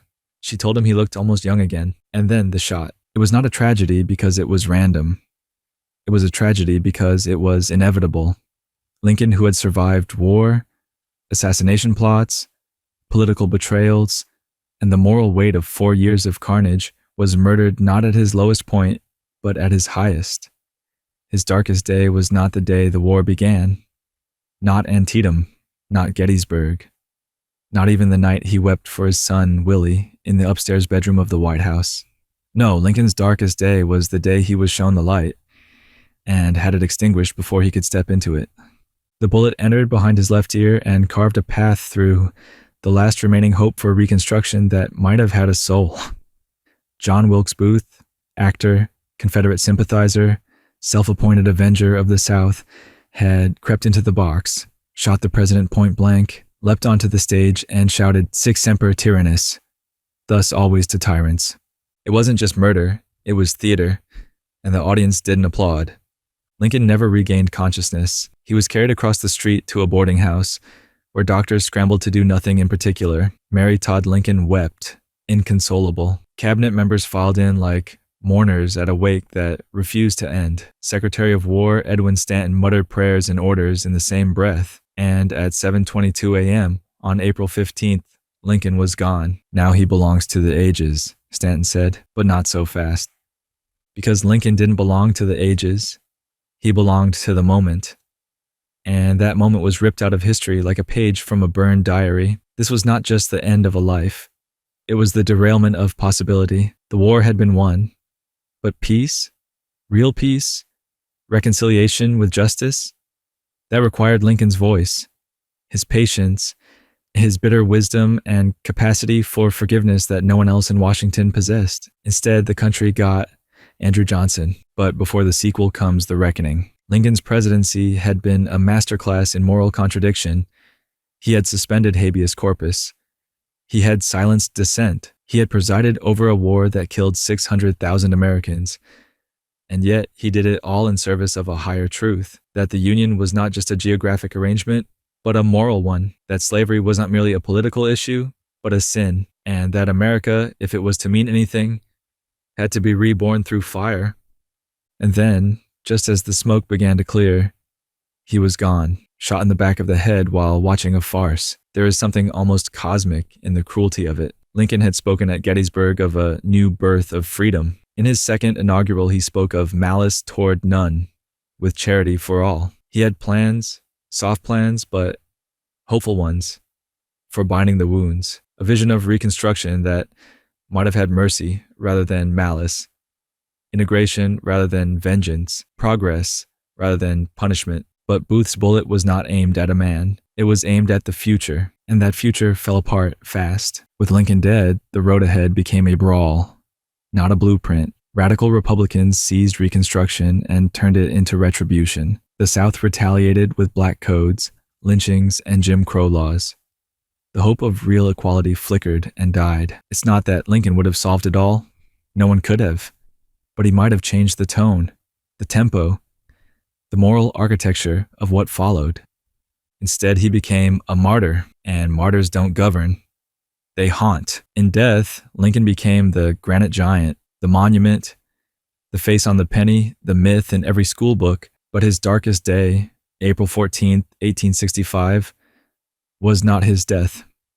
It was the moment right before, when he believed for the first time in years that things might be okay, that he could finally sleep, that the nightmare was ending. It wasn't, because the man who took over was Andrew Johnson, a Southern Democrat with a vendetta against the elite, a chip on his shoulder, and a growing hatred for anyone trying to build something new. And Johnson's darkest day would come not from tragedy inflicted upon him, but from tragedy inflicted by him. The day the House of Representatives decided he was no longer fit to serve.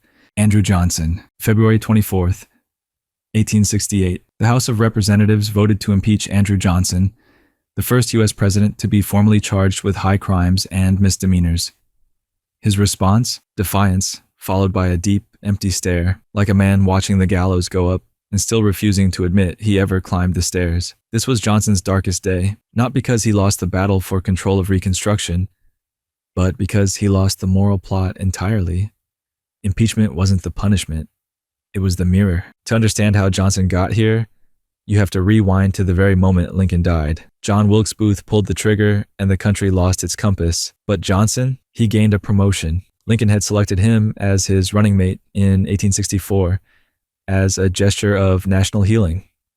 A pro-Union Southern Democrat meant to balance the ticket. It was, in retrospect, a gamble so reckless it bordered on suicidal. Johnson was loyal to the Union, yes, but not to emancipation, not to racial equality, and certainly not to the idea that the South should be remade rather than restored. Within hours of Lincoln's death, Johnson was sworn in, hungover and half-coherent, rambling about vengeance and treason. His presidency began in a fog of suspicion and Southern whiskey, and it never quite sobered up. He believed Reconstruction should be fast, lenient, and white. Amnesty for most Confederates. Reentry for the Southern states without real consequences. Black civil rights? Not a priority. Johnson vetoed the Civil Rights Act of 1866. He vetoed the Freedmen's Bureau extension. He opposed the 14th Amendment, which guaranteed equal protection under the law. Congress, now dominated by radical Republicans, watched in horror. They weren't trying to punish the South.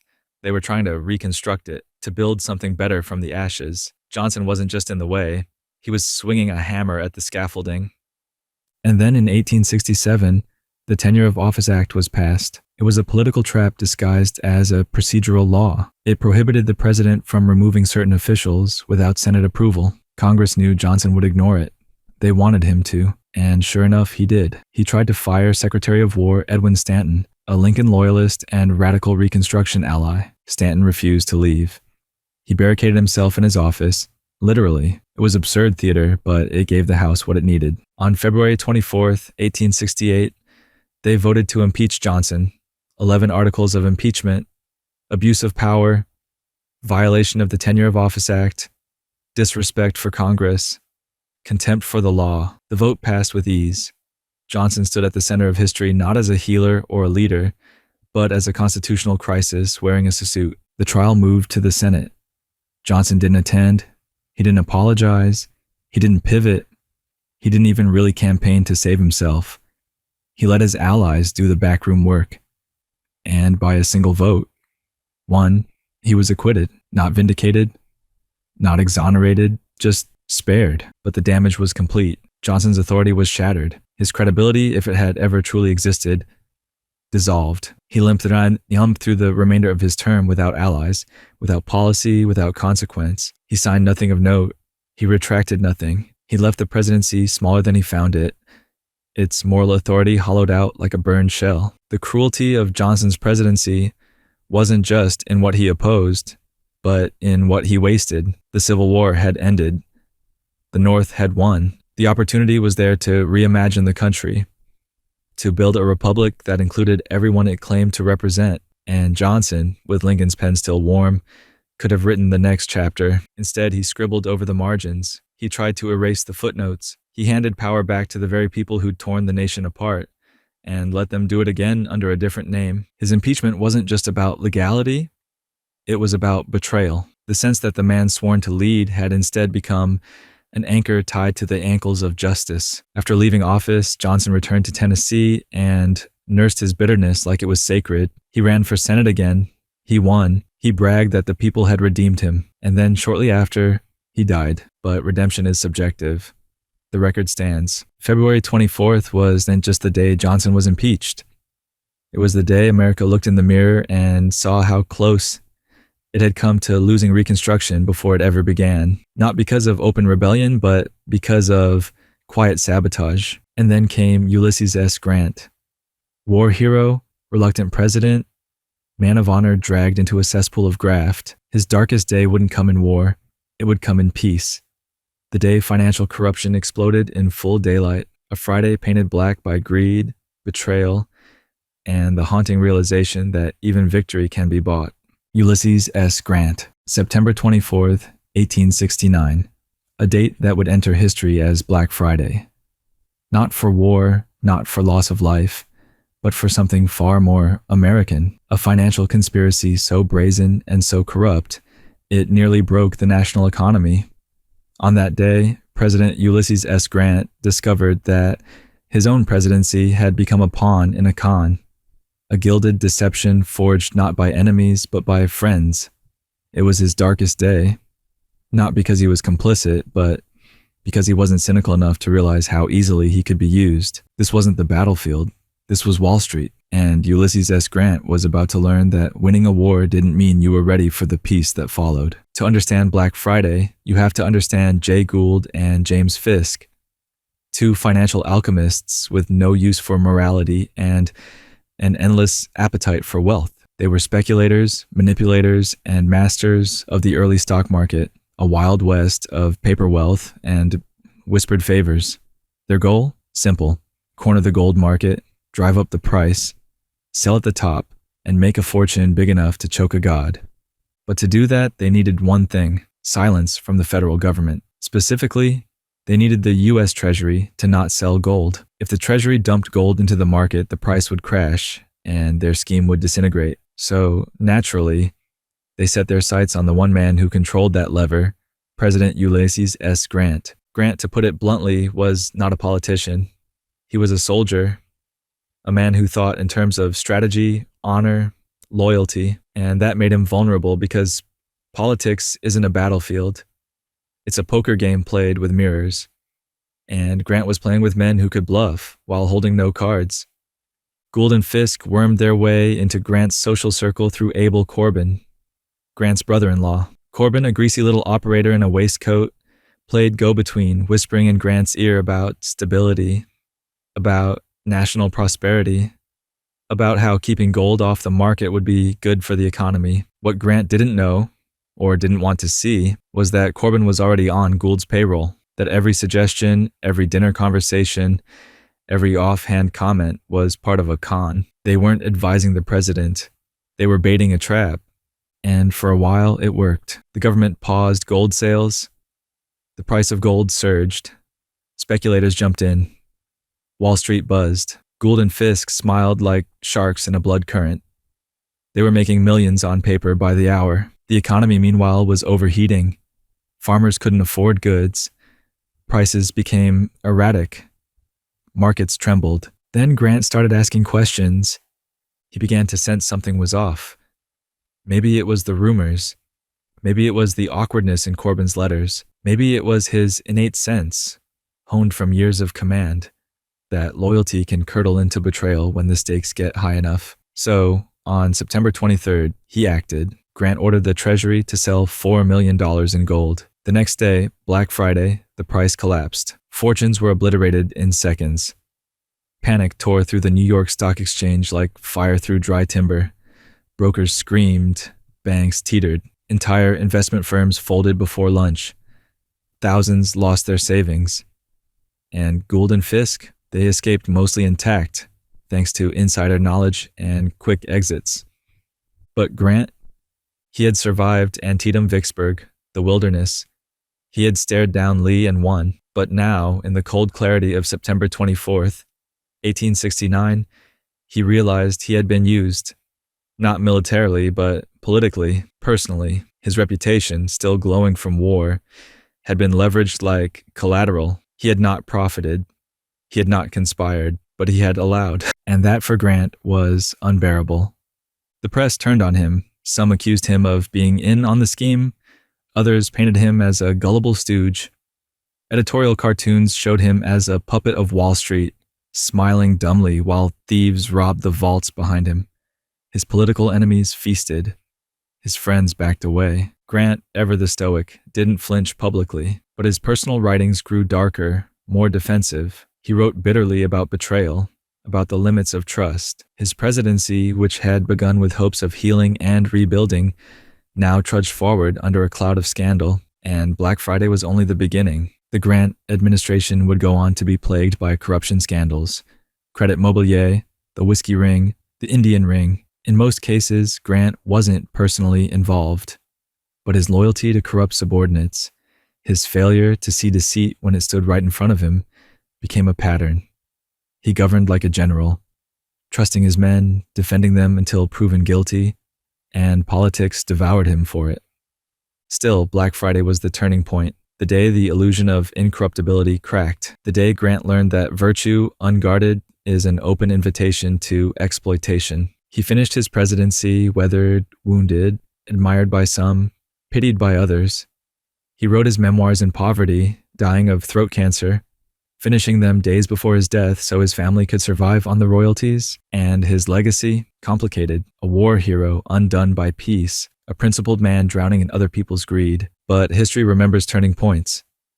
And September 24th, 1869, remains a lesson carved in ledgers that even the most honorable man, if blind to the games around him, can be made into a mask for dishonor. And as the smoke of financial panic cleared, a new president rose from a contested election so toxic it nearly reignited civil war. Rutherford B. Hayes, a man installed not by votes, but by backroom deals and armed guards. And his darkest day would not be one of deceit, but of decision. The moment he ended Reconstruction with a whisper and left millions unprotected in the hands of their former masters.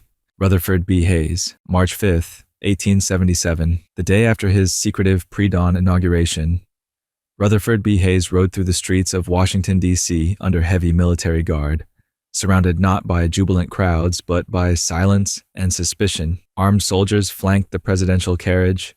Bayonets glinted in the cold light. It looked less like a celebration of democracy and more like a coup done politely. That moment, that eerie procession into a contested presidency, marked Hayes's darkest day because he knew exactly what it had cost to get there and what it would cost to stay. He hadn't won, not cleanly, not clearly. The election of 1876 was a constitutional knife fight, a disaster so contested that for months, the country stood on the edge of a second civil war. Democrat Samuel Tilden had won the popular vote by a margin of more than 250,000 ballots, a landslide by 19th century standards. He had 184 electoral votes to Hayes's 165, one vote shy of victory, won. But 20 electoral votes from Florida, Louisiana, South Carolina, and Oregon were disputed because of fraud, suppression, intimidation, and the usual stew of post-Reconstruction violence. In those southern states, both parties claimed to have won. Both submitted competing slates of electors,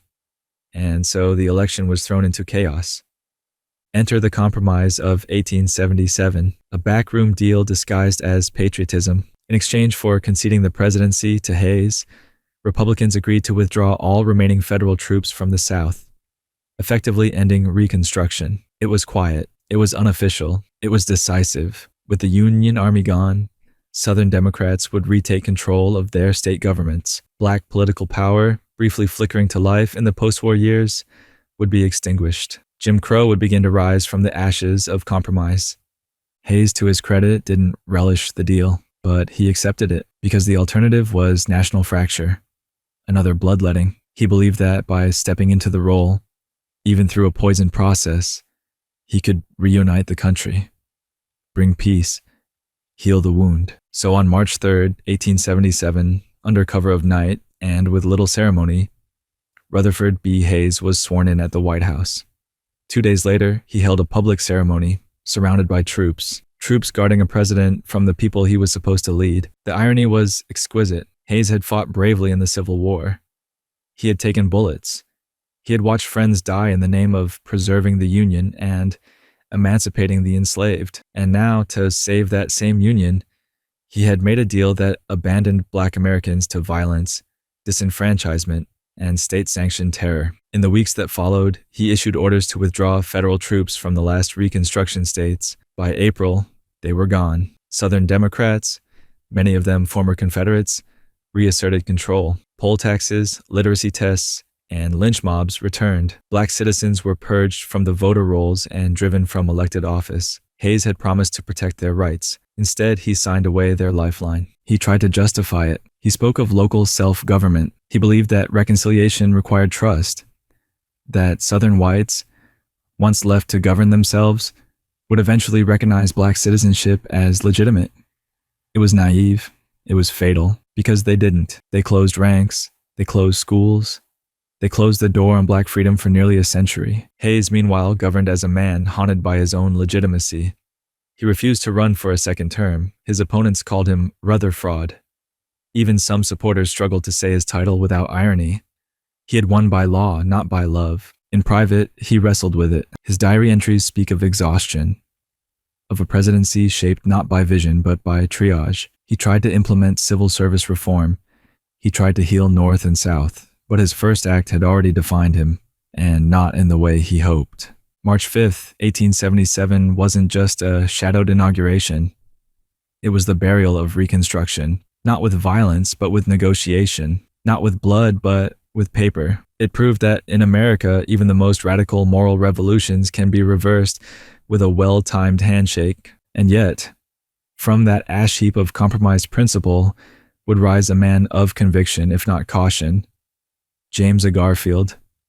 Intelligent, ambitious, devout, and for a moment it looked like the presidency might remember how to believe in something again. But belief has enemies, and Garfield's darkest day came not at the hands of political foes, but from a deranged patronage seeker with a pistol and a delusion. The shot rang out in a train station, and what followed was not just an assassination, but a death by slow indifference, by outdated medicine, and by the cruel farce of powerlessness in the halls of power. James A. Garfield, July 2nd, 1881. The Baltimore and Potomac Railroad Station buzzed with the ordinary chaos of travel, shuffling luggage, stiff uniforms, half-finished goodbyes. President James A. Garfield entered flanked by aides, his arms light with no security detail. He was heading to New Jersey for a summer retreat. His presidency barely 4 months old. He didn't know, of course, that he was walking into a funeral procession, his own, because standing by the ladies' waiting room was Charles J. Guiteau, a delusional office seeker with a .44 caliber pistol and a messiah complex. Guiteau fired 2 shots. The first grazed Garfield's arm. The second buried itself deep in his back, behind his pancreas, near the spine. Garfield didn't die instantly. That would have been a mercy. He lingered for 79 days. And during those 79 days, America watched a president die, not from the bullet, but from the incompetence that followed. This was Garfield's darkest day, not just because he was shot, but because he was failed by his country, his doctors, and the political system that had created the man who pulled the trigger. Garfield's presidency had started with promise. A former Union general and congressman, he was intellectual, articulate, and morally serious. He quoted Greek philosophers from memory. He believed in civil rights. He fought corruption. He wanted to dismantle the patronage system that had turned federal employment into a loyalty scam. He had no illusions about how politics worked, but he believed it could work better, which of course made him a target. Charles Guiteau was a petty grifter who thought he had helped Garfield win the presidency by handing out some badly written speeches. When Garfield refused to appoint him as ambassador to France, Guiteau's self-selected dream job, he interpreted it as betrayal. He began stalking the president. He bought a gun with ivory grips. He practiced in the woods. And he wrote letters, so many letters, explaining that God had ordered him to remove the president for the good of the country. When the second bullet hit, Garfield collapsed. The station erupted in panic. Guiteau, instead of fleeing, announced calmly, "I am a stalwart, and Arthur is president now," a reference to Vice President Chester A. Arthur, whom he assumed would reward his loyalty. He was arrested immediately, but the damage was done. Garfield was carried back to the White House, where his suffering began in earnest. His doctors, led by Dr. D. Willard Bliss, yes, his real name, refused to believe in antiseptic practices. They probed his wound with unwashed fingers and metal instruments. They guessed wildly at the bullet's location. They fed him by rectal enema. They injected him with morphine and quinine. His weight dropped from 210 pounds to 130. He developed infections, abscesses, and blood poisoning. The nation watched in horror and fascination. The telegraph wire pulsed with updates. Newspapers published daily bulletins. Prayers were said. Flags were flown at half-staff not once, but repeatedly, whenever his pulse dipped. And all the while, Garfield suffered in near silence, writing letters to his children, making jokes to his wife, and enduring a medieval level of medical malpractice with the patience of a martyr. There were moments, brief, delusional moments, when the country thought he might recover. They moved him to the Jersey shore in a specially outfitted train car. He could smell the salt air. He said it reminded him of home, but it was too late. He died on September 19th, 1881. The autopsy revealed that the bullet had missed all vital organs. It was the infection that killed him. The doctors, not the assassin. And so his darkest day wasn't just the day he was shot. It was the realization that even the most promising leaders can be undone. Not by enemies, but by the systems that claim to support them. Medicine failed him. Security failed him. Politics bred the man who killed him. And ambition. Garfield's own unflinching belief in merit over machine put him on the hit list. His death turned public opinion violently against the spoils system. The very corruption Garfield had opposed now stood publicly drenched in blood. The civil service reforms he'd hoped to enact became, in death, his legacy. In 1883, the Pendleton Civil Service Reform Act passed, a direct consequence of Garfield's murder. But legacy is a poor substitute for life. What makes Garfield's death so tragic is not its randomness, but its precision. It struck at the heart of everything he tried to fix. He wanted a government that worked. What he got was a bullet. What he left behind was a body politic learning. Too late that good men don't always survive long enough to finish the work. And the man who succeeded him, Chester A. Arthur, a man Garfield didn't even trust.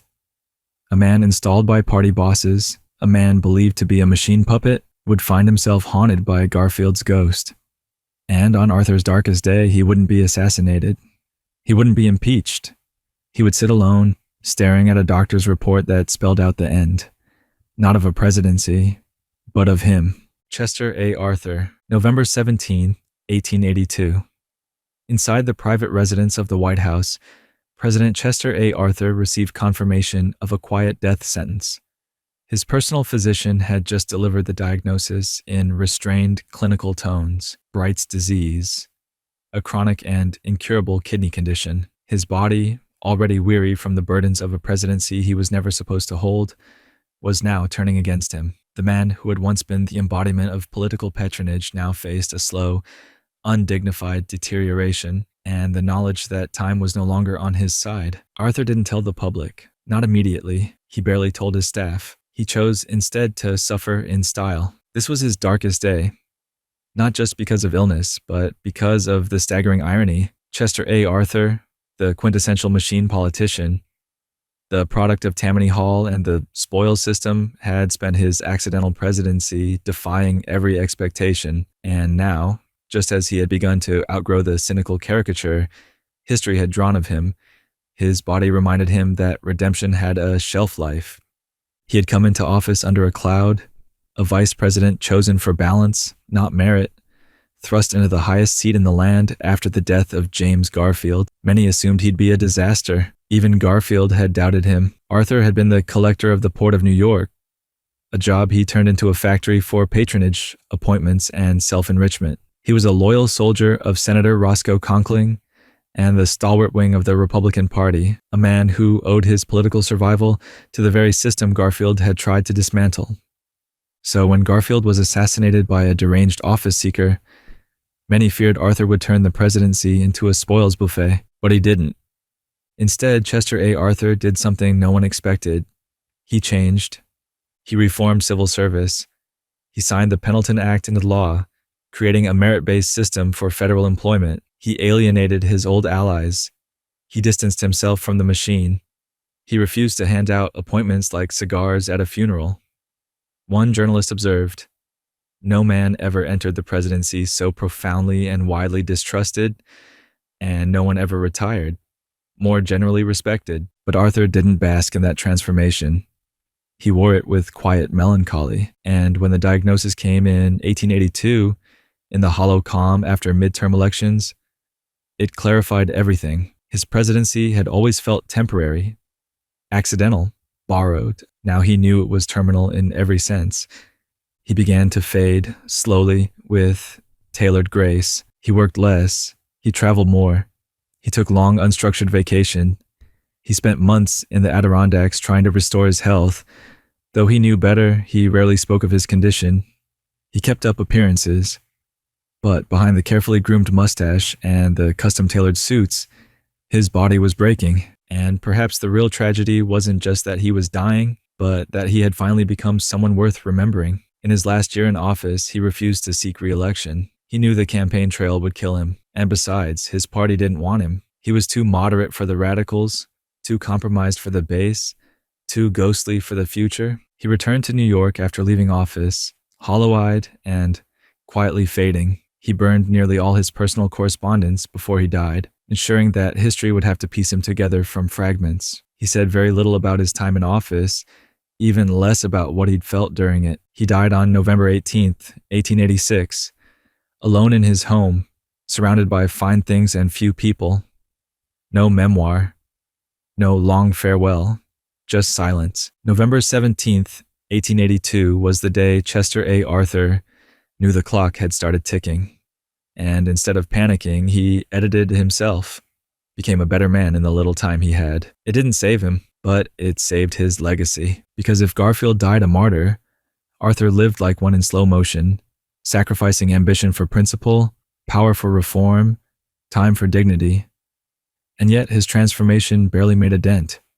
His name faded. His statue was placed in a park nobody visits. His face vanished from the currency of memory. But still, in the quiet of that White House room, with the doctor's verdict hanging in the air like dust in sunlight, something changed. A machine politician met mortality, and instead of denial, he chose decency. And then came Grover Cleveland, big, stubborn, blunt, a man who didn't believe in illusion, a man who would walk straight into an economic collapse with all the subtlety of a freight train, and discover that sometimes being right doesn't matter when the world's falling apart anyway. Grover Cleveland, May 4th, 1893. Wall Street cracked, banks shuttered, railroads stalled, the gold reserves of the U.S. Treasury, once solid and unquestioned, began to bleed dry. The panic of 1893 had arrived with the force of a hurricane and the elegance of a train wreck. President Grover Cleveland, newly re-elected and now one of only 2 men in history to serve non-consecutive terms, stood at the center of it, not as a casualty, not as an innocent, but as a man who saw the storm coming, told everyone it would happen, and still couldn't stop it. This was his darkest day, not because he was wrong, but because he was right. And being right turned out to be politically suicidal. Cleveland had returned to office in 1893 on a tidal wave of public trust. The people remembered him as a man of principle, of accountability, of fiscal conservatism.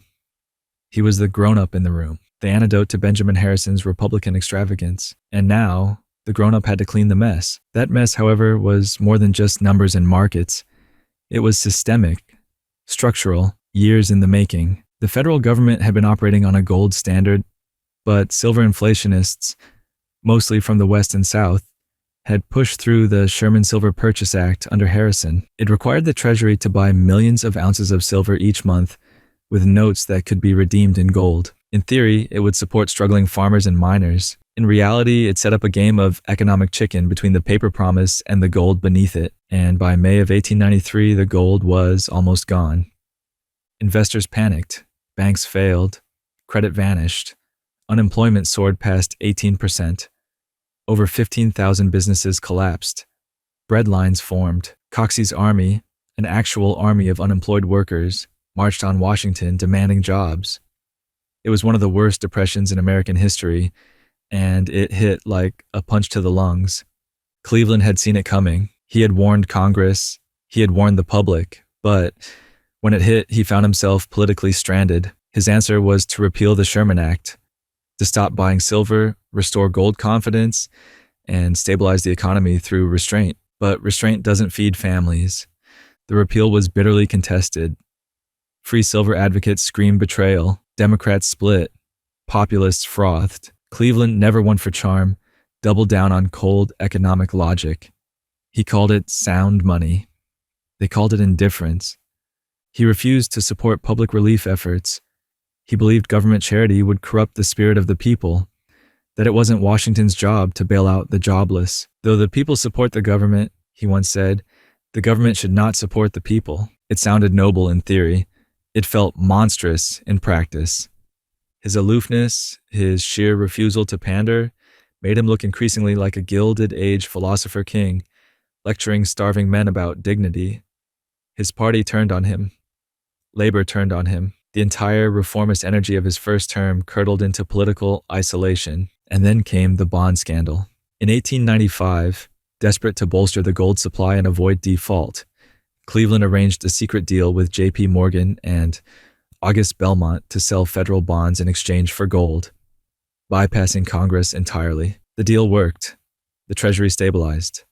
The panic subsided. But the optics? Disastrous. The man of the people, the man of accountability, had just bailed out the nation by bending the knee to Wall Street. The populists screamed. William Jennings Bryan mounted a rebellion within the party. Cleveland's name became synonymous not with integrity, but betrayal. Even his mustache, once a symbol of serious masculinity, became the subject of cruel caricature. Privately, he grew bitter. He despised the press. He viewed his critics as economic illiterates. He held the line because he believed in it, and because he had nothing else. He stopped listening, stopped politicking.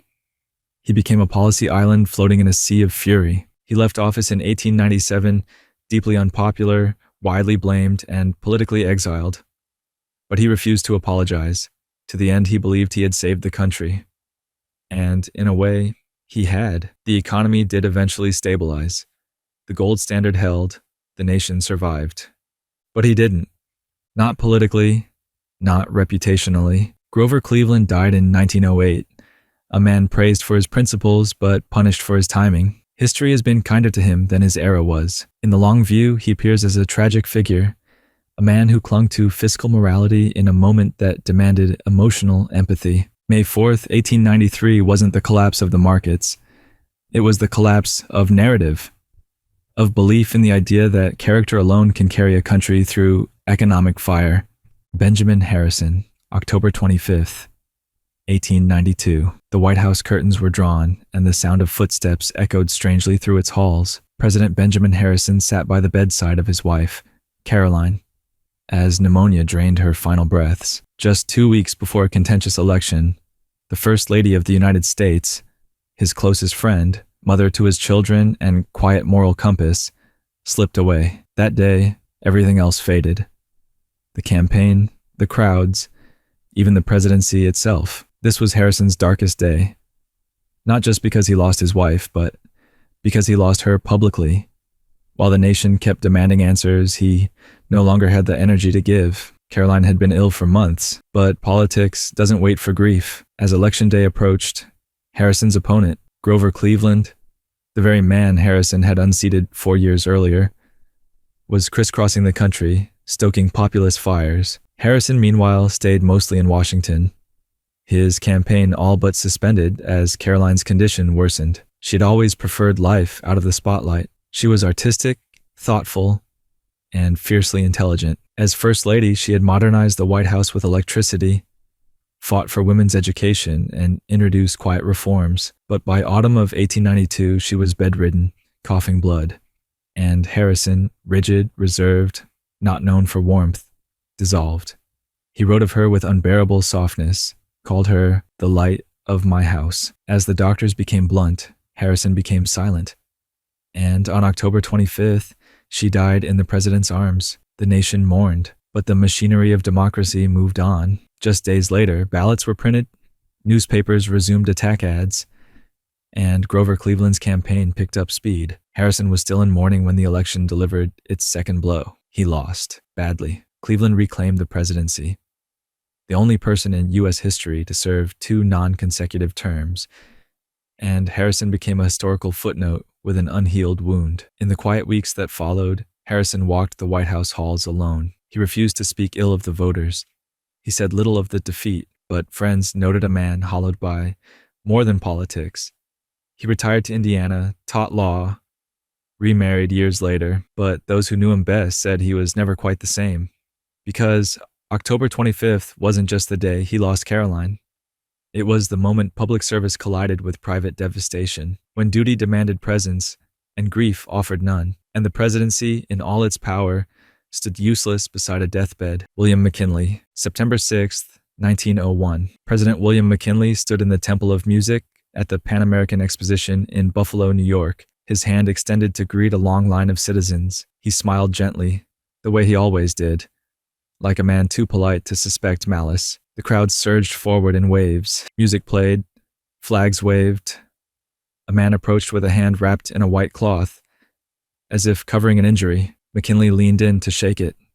And then 2 shots, a hidden revolver, fired point blank into the president's chest and abdomen. This was McKinley's darkest day, not just because it was his last, but because it was the final, terrible lesson in a life defined by belief in the goodness of people. He had built his presidency on calm, compromise, and open hands. That day, one of those hands pulled the trigger. The man behind the gun was Leon Czolgosz, an anarchist who believed McKinley represented everything corrupt and imperial about the modern world. He wasn't entirely wrong.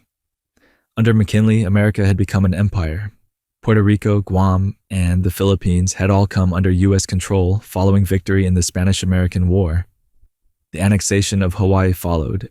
He presided over an era of prosperity for some and ruthless expansion for others.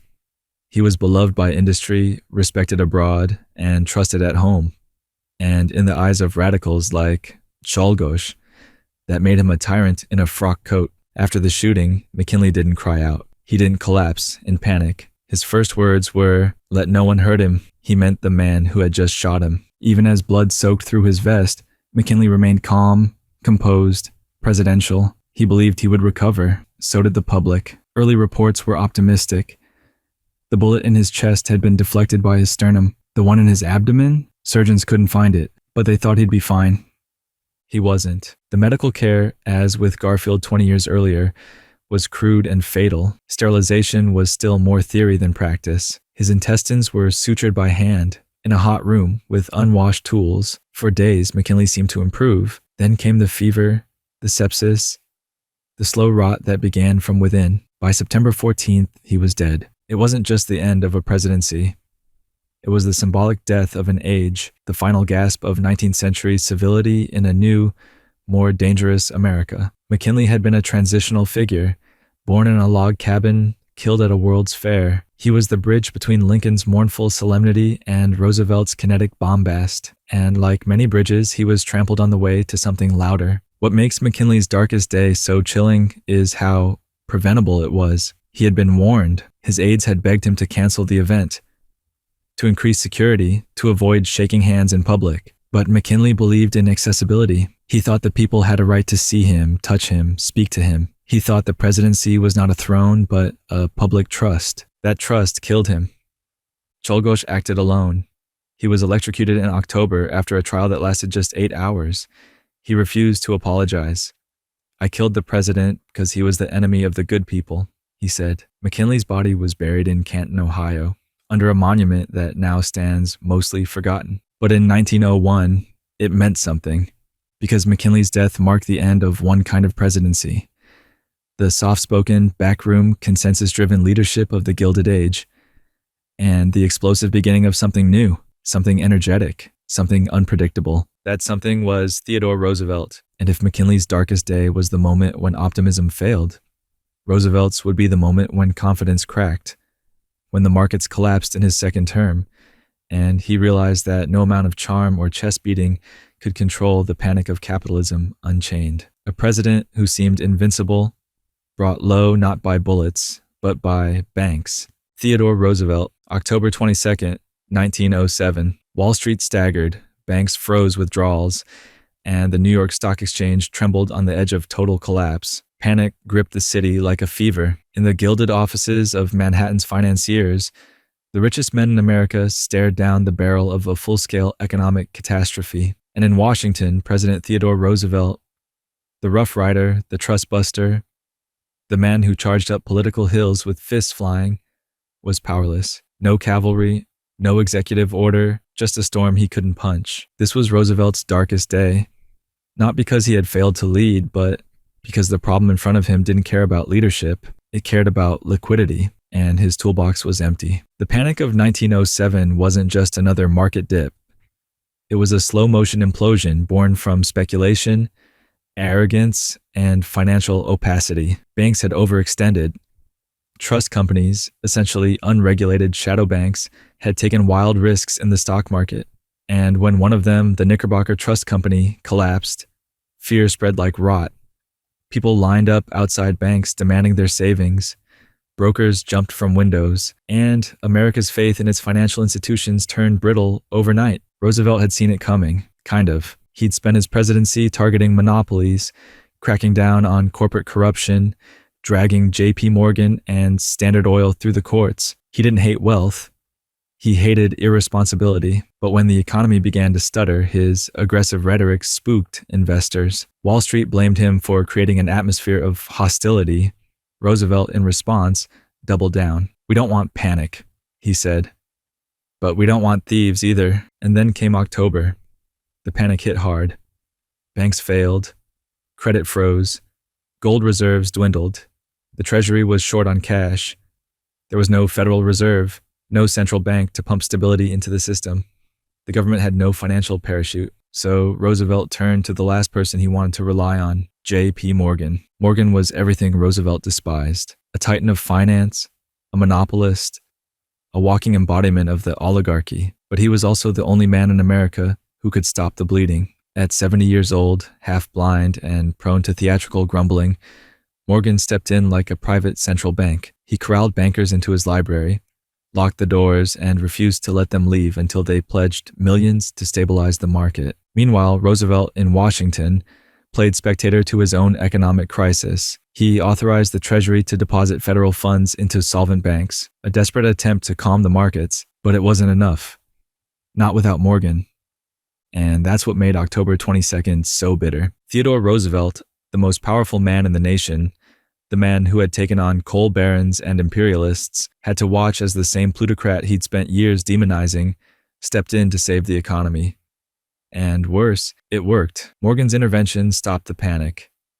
He stabilized the banks. He forced a merger between collapsing institutions. He saved the system. And Roosevelt hated it, not out of jealousy, out of principle, because that day proved something Roosevelt had spent his life trying to disprove, that capital still ruled, that the government, for all its bluster and busting, was still at the mercy of private money, that in the most desperate moment, democracy deferred to finance. Roosevelt never forgot that humiliation. In the aftermath, he demanded reform. He pushed for new regulations. He lit the fuse that would eventually become the Federal Reserve, but the panic had changed him. His bravado grew harder, more defensive, his rhetoric more aggressive. He began to see himself not just as a reformer, but as a moral warrior, a man uniquely destined to cleanse the system, even if it meant breaking the rules. And when he left office in 1909, he did so with the quiet fury of a man not finished. He would return. He would run again in 1912, this time as a third-party bull moose, splitting the Republican vote and handing the presidency to Woodrow Wilson. But even in defeat, Roosevelt's shadow remained enormous. Still, his darkest day had already passed, the moment he learned that in America, you can fight the trusts, you can write the speeches, you can stir the crowds. But when the banks collapse, it's still Morgan's phone that rings first. And then came William Howard Taft, Roosevelt's handpicked successor. A man of law, not thunder. A man who didn't want a war with the moneyed class, or with anyone really. And on his darkest day, it wasn't the markets that collapsed. It was the person he loved most, his wife, struck down by a stroke mere months into his presidency, leaving him alone at the top, with power in his hands and heartbreak in his chest. William Howard Taft, May 17, 1909. President William Howard Taft sat in a silent room in the White House, his face slack with grief, his hands folded uselessly in his lap. Just days earlier, his wife, Helen, the woman who had pushed, pulled, and practically willed him into the Oval Office, had suffered a massive stroke. It left her partially paralyzed and unable to speak. And on that quiet, awful spring day, the most powerful man in the country found himself utterly powerless, not against politics, not against press, but against the one thing he couldn't negotiate with, the fragility of a loved one. This was Taft's darkest day, not just because his wife had been struck down, but because in that moment, the entire scaffolding of his presidency collapsed. Helen Nellie. Taft had been his compass, his advisor, his engine, and without her voice, his own began to falter. She'd always been the ambitious one. When others saw Taft as a jurist, a scholar, a judge content with the quiet dignity of the bench, Nellie saw a president. She believed in his intellect, his empathy, and, perhaps most importantly, his potential to lead a fractured nation. It was Nellie who had maneuvered him into Theodore Roosevelt's orbit. Nellie who had encouraged his appointment as Governor General of the Philippines.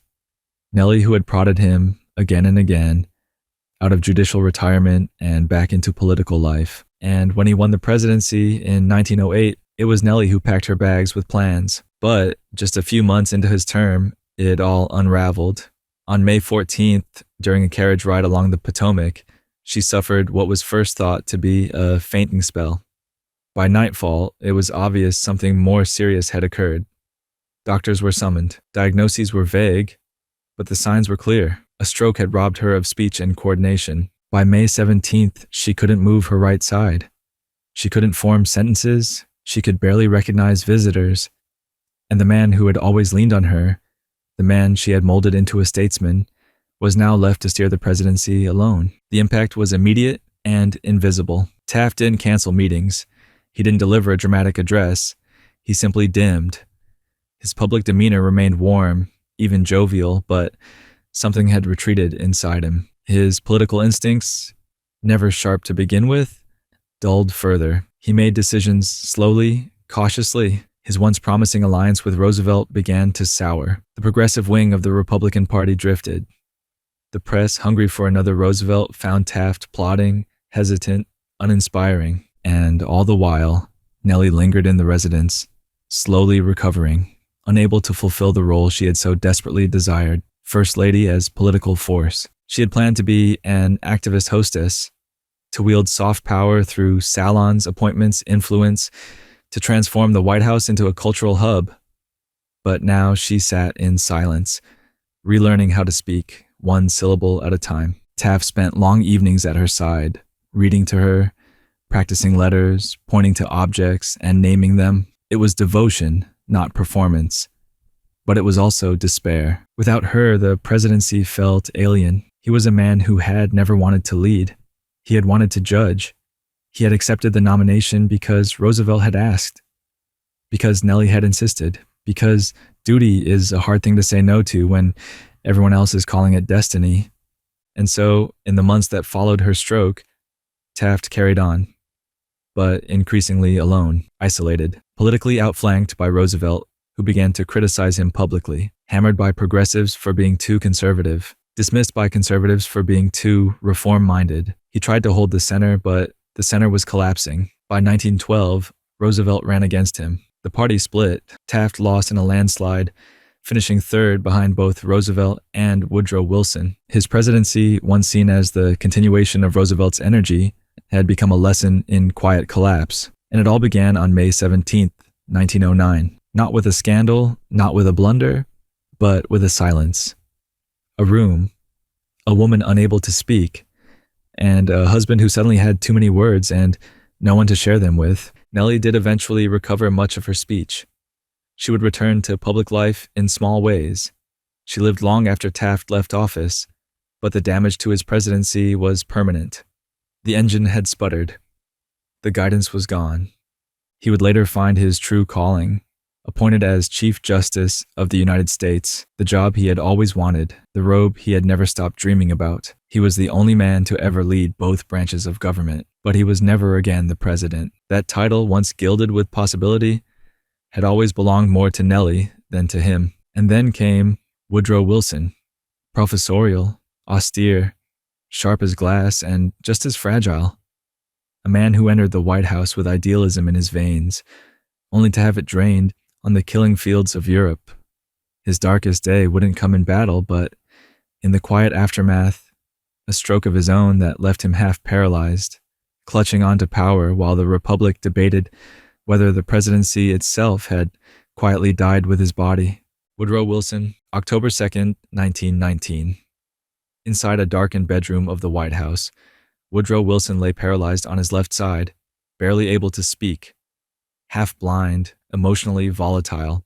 and almost entirely detached from the outside world. His presidency, once defined by sweeping idealism and global ambition, now drifted in silence behind closed doors, guarded by his wife, his physician, and a wall of denial. The public didn't know he'd had a massive stroke. Congress didn't know. His own cabinet didn't fully know. But the presidency, in any functional sense, was over. This was Wilson's darkest day, not because he lost power, but because he refused to give it up. He had returned from Europe earlier that year, a changed man, and not in a good way. The war to end all wars was over. He had stood triumphant at Versailles, having reshaped the globe in his image, the League of Nations, self-determination, moral diplomacy. He had been greeted like a messiah in Paris. But when he came home, he found himself facing a Republican Congress with little appetite for international entanglement and even less for Wilson's sanctimony. The Treaty of Versailles and the League of Nations embedded within it required Senate approval. But Wilson, always allergic to compromise, always convinced of his own righteousness, refused to budge. He would not amend the treaty. He would not share credit. He would not dilute the moral purity of his vision. So he took his case to the people. In September 1919, he boarded a train for a 27-city speaking tour across the country. 2, sometimes 3 speeches a day, a grueling, unrelenting schedule. He railed against isolationists. He pled with crowds. He spoke with fire, with conviction, and with increasing sloppiness. His words blurred. His left arm began to twitch. His temper grew erratic. Aides grew alarmed. On October 2nd, it happened. The stroke. While resting back in Washington, his body gave out. A clot formed. Blood flow stopped. His left side crumpled. His face drooped. His vision blurred. He lost control of his bodily functions. His brain, once filled with doctrine and poetry, now fumbled for sentences. And then, silence. There was no press release. No official statement. His doctor, Carrie Grayson, a friend and loyalist, downplayed the severity. First Lady Edith Wilson stepped in. She claimed to be screening his workload, but in practice, she acted as gatekeeper, filter, and de facto regent. For months, she controlled access to the president. Few saw him. Fewer spoke with him. The country drifted forward with no clear leader, and the Constitution offered no guide. There was no 25th Amendment. No protocol for replacing a president too incapacitated to function, but too stubborn to resign. So, the Republic waited, and while it waited, the League of Nations collapsed in the Senate. Without American membership, the entire edifice wobbled. Wilson, in his bed, dictated occasional letters. Angry, bitter, repeating the same phrases, obsessing over the betrayal. He insisted the public would rise up. They didn't. He believed history would vindicate him. It didn't. Not in his lifetime. Meanwhile, the rest of his administration drifted into stasis. Cabinet meetings continued, but without direction. Foreign policy decisions were postponed. Domestic crises were left unaddressed. The flu pandemic, labor unrest, racial violence, all bubbled beneath a leaderless federal apparatus. And Edith? She claimed to be merely a conduit, but the truth was more surreal. For over a year, the First Lady was the most powerful person in Washington. Not elected, not accountable, just there, a caretaker with veto power. It was, by any measure, a constitutional farce, and yet it continued, because nobody wanted to force the issue. To remove a president, even one effectively brain-damaged, was unthinkable. Politically radioactive?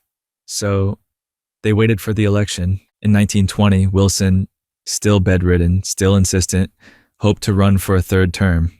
He believed he could still win. His party didn't agree. They nominated James M. Cox instead. The Republicans, sensing blood, ran Warren G. Harding on a single resonant promise: a return to normalcy. Wilson, discarded by history, remained in Washington, a ghost haunting the Capitol. He died in 1924, still believing the world would someday come around. His stroke on October 2nd wasn't just the end of his presidency. It was a slow-motion derailment of the American experiment. A stress test the Constitution failed. It exposed the brittleness of power when wrapped in personality. It showed that idealism without flexibility is just ego in costume. And it left the country leaderless in a moment that cried out for guidance. And the man who followed? Warren G. Harding. Affable, vague, and deeply compromised, a man whose darkest day came not with death or defeat, but with the doors flung open, revealing a presidency marinated in scandal, not because he was wicked, but because he looked the other way while others plundered the house. Warren G. Harding, August 2nd, 1923. In a plush hotel suite at the Palace Hotel in San Francisco, Warren G. Harding lay dead on his bed, his face pale, his hand clutching his chest. The official cause? A heart attack. The unofficial cause?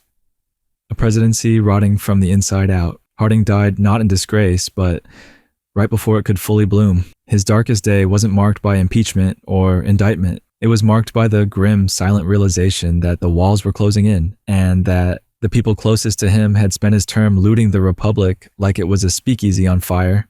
He had gone west to escape Washington, to escape the headlines, to escape the creeping sense that his administration, carefully curated for normalcy, had mutated into a carnival of corruption. Harding hadn't wanted the presidency. Not really. He had been a compromise candidate, nominated in 1920 after the Republican convention deadlocked. He looked the part. He sounded the part. He smoked cigars, spoke in platitudes, and had the temperament of a kindly small-town undertaker. America, exhausted from war, pandemic, and Wilsonian moral crusades, didn't want a visionary. They wanted a breather, and Harding offered one. He promised to return the country to normalcy. The fact that it wasn't actually a word didn't matter. It felt right, and so he won in a landslide. And then he populated his cabinet like a man picking horses at a racetrack. Some choices were stellar. Charles Evans Hughes as Secretary of State, Herbert Hoover at Commerce, but then came the Ohio Gang, a crew of backslapping, bourbon-swilling cronies who treated public office like an open bar. Harding gave them keys to the government. They repaid him by stealing everything not nailed down. The epicenter of the rot was Albert B. Fall, Secretary of the Interior. Fall orchestrated the infamous Teapot Dome scandal, leasing Navy oil reserves to private companies in secret deals dripping with bribes. In return, he received cash, cattle, and enough scandalous paperwork to make a pulp novelist weep. Elsewhere, the Veterans Bureau was being pillaged. Charles Forbes, its director, looted funds meant for hospitals, medical supplies, and wounded veterans. He fled to Europe under investigation. Harding summoned him back. They argued. Forbes resigned. The press started sniffing. The Senate opened investigations, and Harding began to sweat. He wasn't complicit, at least not directly, but he had surrounded himself with crooks, and worse, he had defended them. He was loyal to a fault, willfully blind, and as the scandals bloomed, that blindness began to sting. In 1923, Harding embarked on the Voyage of Understanding, a cross-country train tour meant to reconnect with the people, restore confidence, and maybe outrun the headlines. He toured Alaska, posed with miners, visited national parks, but his health was failing. He complained of chest pains, indigestion, fatigue. His doctors told him it was nothing. They always do. By the time he reached San Francisco, he was visibly unwell. He died in the middle of the night. Some say he simply dropped dead. Others, including his wife, Florence, claimed he gave a final sigh of relief. "That's good," she said, were his last words. Hers or his? No one is sure. Florence refused an autopsy, just shut it down. Within hours, Harding's body was embalmed, dressed, and on a train bound for D.C. Surrounded by flowers and silence, he became, briefly, a martyr. But then the reports came out. The Senate investigations didn't stop when he died. They accelerated. Teapot Dome burst into the open. Fall was convicted. Forbes was imprisoned. More names followed. More rot. By the time it was over, Harding's administration had become synonymous with scandal. But Harding, in many ways, remained a mystery. Was he naive? Complicit? Willfully ignorant? His private letters suggest guilt, shame, a man overwhelmed. "I am not fit for this office," he once told a friend, "and should never have been here." And that is the quiet tragedy. August 2nd, 1923 was Harding's darkest day, not because he died, but because he died knowing that his dream of normalcy had curdled, that his trust had been weaponized, that the White House had been transformed into a vault for petty thieves, and that history would not remember his smiling photo ops, only the receipts they left behind. And then came Calvin Coolidge, Harding's vice president, a man so quiet people joked he could die in office and no one would notice. But on his darkest day, Coolidge wouldn't face scandal or betrayal or war. He would face something more intimate, more devastating, the death of his teenage son, a moment so quietly shattering it fractured the emotional scaffolding of a presidency built on stoicism and left behind a silence that would never quite lift. Calvin Coolidge, July 7th, 1924. In the White House, amid the marble and ceremony of American power, President Calvin Coolidge sat beside the deathbed of his 16-year-old son, Calvin Jr. The boy had developed a blister on his foot just days earlier while playing tennis without socks. That blister turned septic. The infection spread fast, modern antibiotics still a decade away from invention. And now, the child was dying. Coolidge watched helplessly, stoically as he always did, the man known as Silent Kale, the taciturn New Englander, the apostle of restraint, the president who once said, if you don't say anything, you won't be called on to repeat it, was reduced to a father trying to will death away with silence. It didn't work. Calvin Jr. died that afternoon, his fever never breaking, his organs shutting down one by one. Outside the White House gates, America danced to jazz and watched the stock market rise like a helium balloon. Inside, Coolidge's world went cold. This was his darkest day, not because he had failed as a leader, but because he had succeeded as a father just long enough to lose it all. Coolidge had never expected to be president. He was a municipal machine politician, a lawyer, a man of thrift and granite self-control. He became governor of Massachusetts, then vice president under Harding. And when Harding died, Coolidge was sworn in by lamplight in his family's Vermont farmhouse, a strange, solemn start for the most minimalist presidency in modern memory. He believed in small government, low taxes, balanced budgets. He didn't like noise, didn't like conflict. He let business boom and labor flounder. His economic policy was simple: get out of the way. And for a time it worked. The roaring 20s roared, factories hummed, credit ballooned, and Coolidge said little. But while the markets climbed, his personal life unraveled. Calvin Jr. was the quieter of Coolidge's two sons, studious, sensitive, devoted to his father. The two would take walks through the White House grounds, pausing for lectures on Greek philosophy or quips about thrift. Coolidge was not outwardly affectionate, but he was deeply proud of his boy. It was, by all accounts, a bond stronger than words. So when the boy's foot blistered, then turned purple, then swelled with infection, Coolidge collapsed inward. He paced the halls. He canceled engagements. He visited the sick room constantly, his face blank, his voice low, but inside he was already breaking. When the boy died, Coolidge didn't cry publicly. He gave a statement of thanks to the staff. He nodded through the funeral. He resumed his duties. But something had gone missing. He later wrote, when he went, the power and glory of the presidency went with him. From that day forward, Coolidge governed like a man on borrowed time. He kept the economy steady. He vetoed bills. He made speeches, all brief, but the spark was gone. His humor dried out. His already thin tolerance for attention vanished. He began sleeping 10 hours a night and taking 3-hour naps. Aides whispered that he'd aged a decade in a year. In 1927, at the height of his popularity, he announced he would not seek another term. I do not choose to run for president in 1928, he said.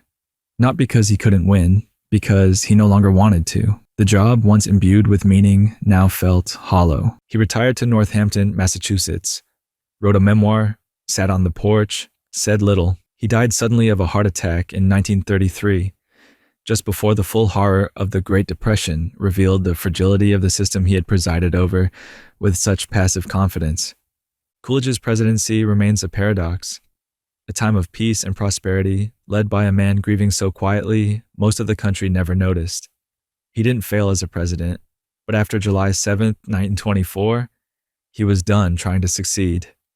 His legacy became one of restraint, of minimalist governance, but his inner life was defined by a single, unbearable absence. Because that day, Coolidge learned the cruelest truth in politics: that all the power in the world can't stop a 16-year-old boy from dying of an infection in the shadow of the White House. And then came Herbert Hoover, The engineer, the technocrat, the optimist, a man who believed government could manage anything, predict everything, and fix most of it, until one Tuesday in October when the entire economy went off a cliff, and all the expertise in the world couldn't build a bridge fast enough. His darkest day, Black Tuesday, the moment confidence shattered, and with it, the American dream. Herbert Hoover, October 29th, 1929. Black Tuesday, the day the bottom fell out of the American economy like a trapdoor under a magician with no final act. Stocks plummeted. Fortunes vaporized. Crowds gathered outside the New York Stock Exchange to watch history collapse in real time. Brokers wept, bankers vanished, and President Herbert Hoover, miles away in Washington, D.C., sat in the White House with his phone lines humming and his faith buckling. This was Hoover's darkest day, not just because the crash happened on his watch, but because he believed it couldn't. His entire worldview shattered in a single market spiral. He had built his life on order, engineering, and logic. And on October 29th, 1929, the chaos came anyway. It wasn't supposed to be like this. Hoover was a self-made man, orphaned at 9, an engineer by training, a humanitarian by reputation. He had fed Europe during World War I, led massive relief efforts, and entered the presidency in 1929 with a glowing resume and the cautious optimism of a man who believed numbers could fix anything. He wasn't flashy like Roosevelt. He wasn't imperial like Wilson. He was the efficiency president, a technocrat before the term existed.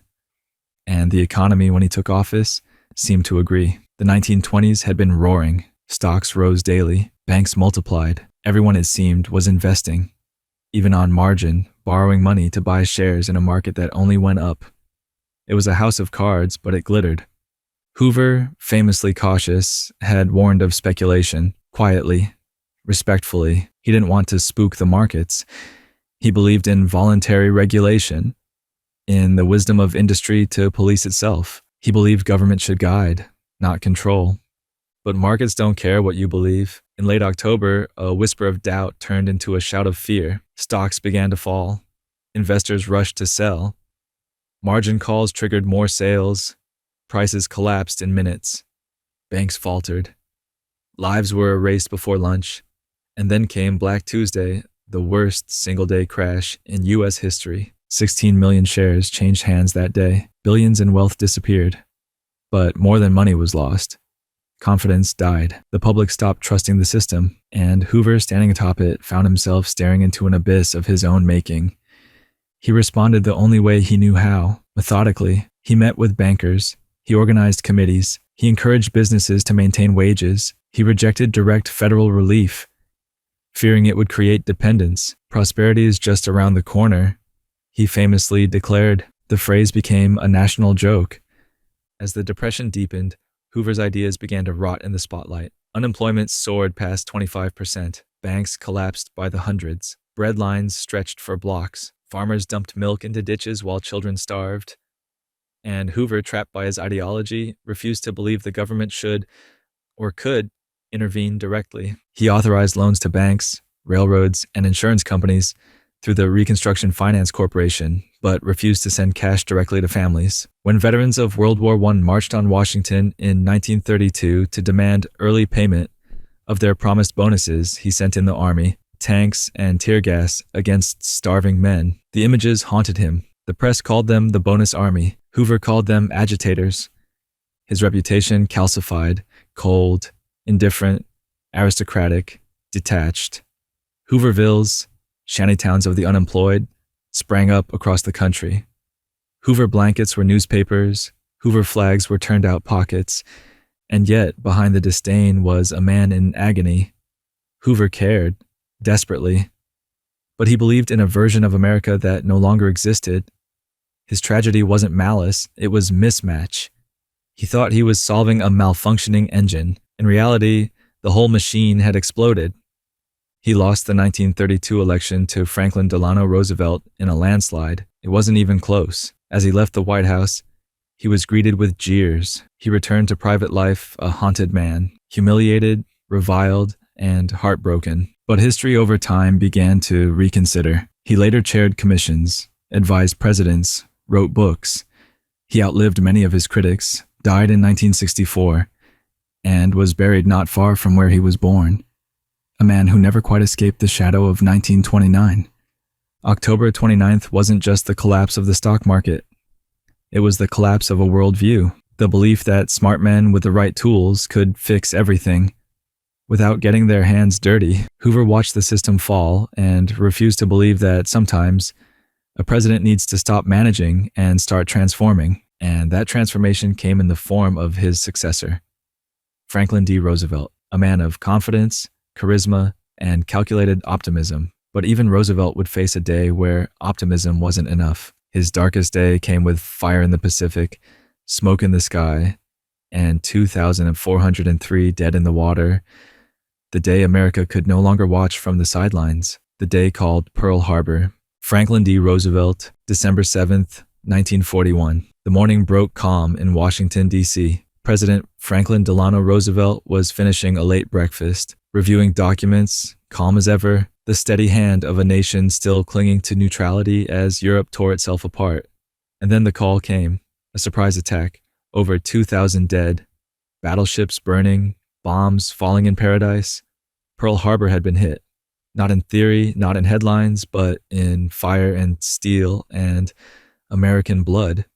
This was FDR's darkest day, not because it broke him, but because it proved he had waited too long. The storm he had tried to hold at bay had finally come ashore, and it came not with warnings, but with explosions. Roosevelt had been president for nearly a decade by then, the only man in American history to be elected to 4 terms. He had pulled the nation back from the edge during the Great Depression with the New Deal, part economic lifeline, part national therapy. He had redefined the presidency with fireside chats, executive orders, and sweeping reforms. He had made the government active, moral, even paternal. People trusted him, or feared him, or both. But by 1941, the Great Depression was fading, replaced by another shadow.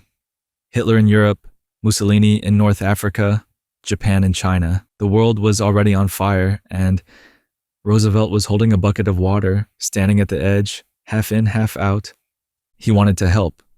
He believed the Axis was evil, but he also knew the country wasn't ready. Isolationism was gospel. The trauma of World War I still clung to every parade, every widow's pin. Roosevelt walked a tightrope, aiding the Allies while avoiding direct involvement. Lend-lease, embargoes, quiet rearmament, a balancing act of delay and diplomacy, and then Japan struck. Pearl Harbor wasn't just a military disaster. It was a moral ambush. Battleships, the Arizona, the Oklahoma, torn open like tin. Sailors drowned. Others incinerated. Oil fires raged on the surface of the sea. Planes were bombed before they ever left the runway. It wasn't a battle. It was a slaughter. The country's illusion of distance died in those hours. So did over 2,400 Americans. And Roosevelt?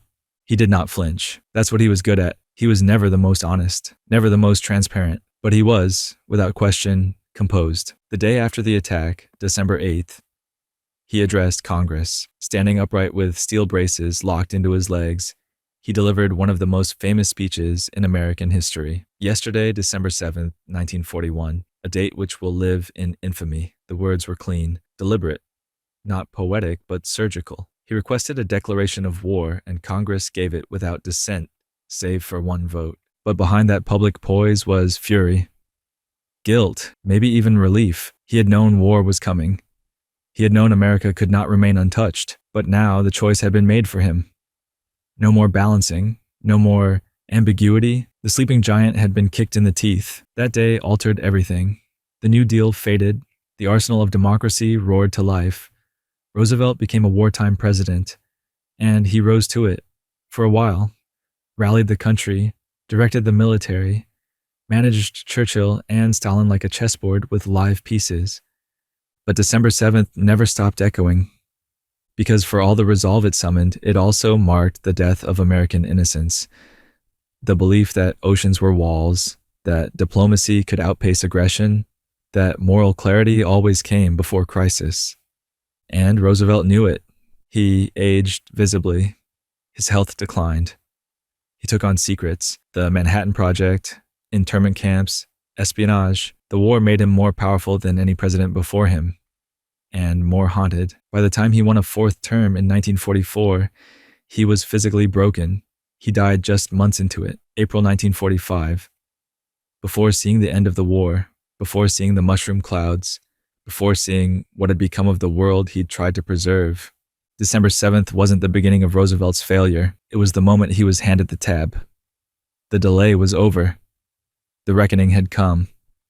And then came Harry Truman, small in stature, big in decisions, a man who inherited not just the presidency, but the most destructive weapon ever conceived. His darkest day wouldn't be in the shadow of death. It would be in the light of it. August 6th, 1945, the day he dropped the bomb on Hiroshima and changed the definition of war forever. Harry S. Truman, August 6th, 1945, at precisely 8:15 a.m. Local time, a blinding flash tore through the sky above Hiroshima. A single American B-29 bomber, the Enola Gay, dropped the first atomic bomb ever used in war. The explosion vaporized the city's heart. Within seconds, over 70,000 people were dead.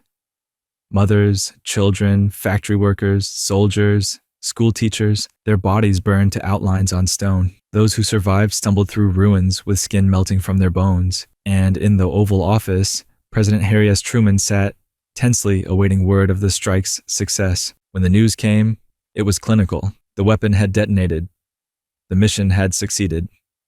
The city was gone. This was Truman's darkest day, not because he acted in haste or from ignorance, but because he knew exactly what he was doing.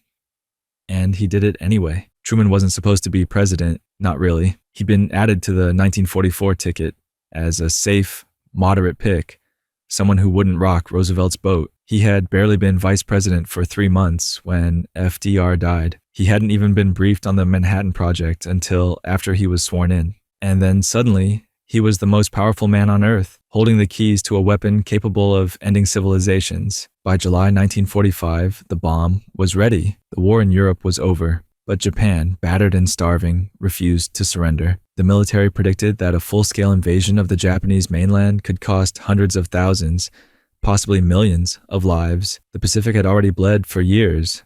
Guadalcanal, Iwo Jima, Okinawa, every mile cost blood. Truman was told the bomb could end it all in a single strike. So, he chose. He didn't hesitate. He didn't agonize publicly. The morality, he later said, was clear. "We have used it in order to shorten the agony of war," he wrote. "We used it to save the lives of thousands and thousands of young Americans." But even he couldn't pretend it wasn't monstrous. In private, Truman's tone was different. The day after the bombing, he wrote in his diary that the weapon was the most terrible thing ever discovered. When his Secretary of War referred to it as a mere scientific experiment, Truman snapped. "I don't want to hear that damn thing spoken of in that way." He knew the weapon wasn't just military, it was apocalyptic. And yet, 3 days later, the US dropped a second bomb on Nagasaki. By the end of August, Japan surrendered. The war was over. Victory parades rolled through American cities. Truman was hailed as a hero.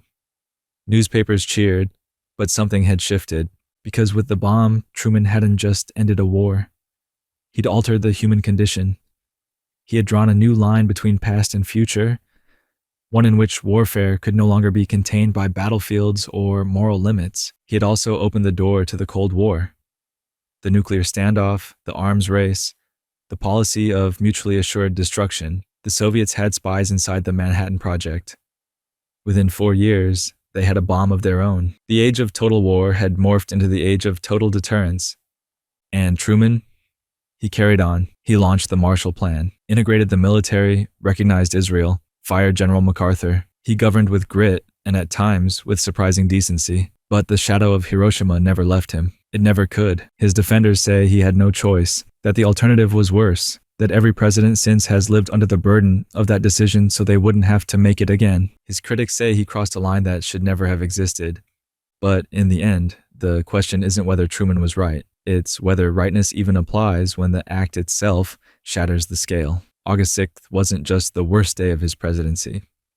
It was the day the American presidency inherited godlike power and proved it still belonged to mortal men. And then came Dwight D. Eisenhower, the general turned statesman, calm as stone, decisive as a rifle crack. But even Ike, with his medals and measured smile, would face a moment that broke the myth of American omniscience. His darkest day would come not on the battlefield, but in the sky, when a U-2 spy plane was shot down over the Soviet Union, and the carefully maintained illusion of control disintegrated at 70,000 feet. Dwight D. Eisenhower, May 1st, 1960. A U.S. U-2 reconnaissance plane soared high above Soviet airspace, flying at an altitude the CIA had long insisted was untouchable by Soviet weapons. Its mission? Snap photographs, gather intel, feed America's insatiable Cold War appetite for knowing everything. But at 68,000 feet over Sverdlovsk, a Soviet surface-to-air missile proved the myth of invincibility wrong. The aircraft exploded into pieces. The pilot, Francis Gary Powers, survived, parachuting into the heart of the enemy, and with him fell not just a plane, but the entire illusion of American omniscience. This was Dwight D. Eisenhower's darkest day, not because he got caught spying, but because he got caught lying about it, and in doing so, shattered the credibility he had spent a decade carefully constructing. Eisenhower was a master of calm, the supreme Allied commander turned president, a man whose steady, avuncular presence reassured a nation rattled by atomic nightmares and racial unrest. He had ended the Korean War, balanced the budget, played golf while projecting confidence.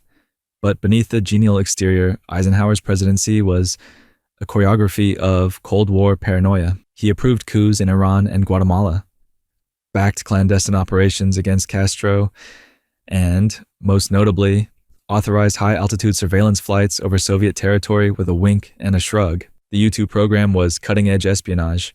Fly high, fly quiet, never get caught. The CIA told him it was safe. Eisenhower, ever the soldier, knew better. He authorized the missions anyway. Because intelligence meant leverage.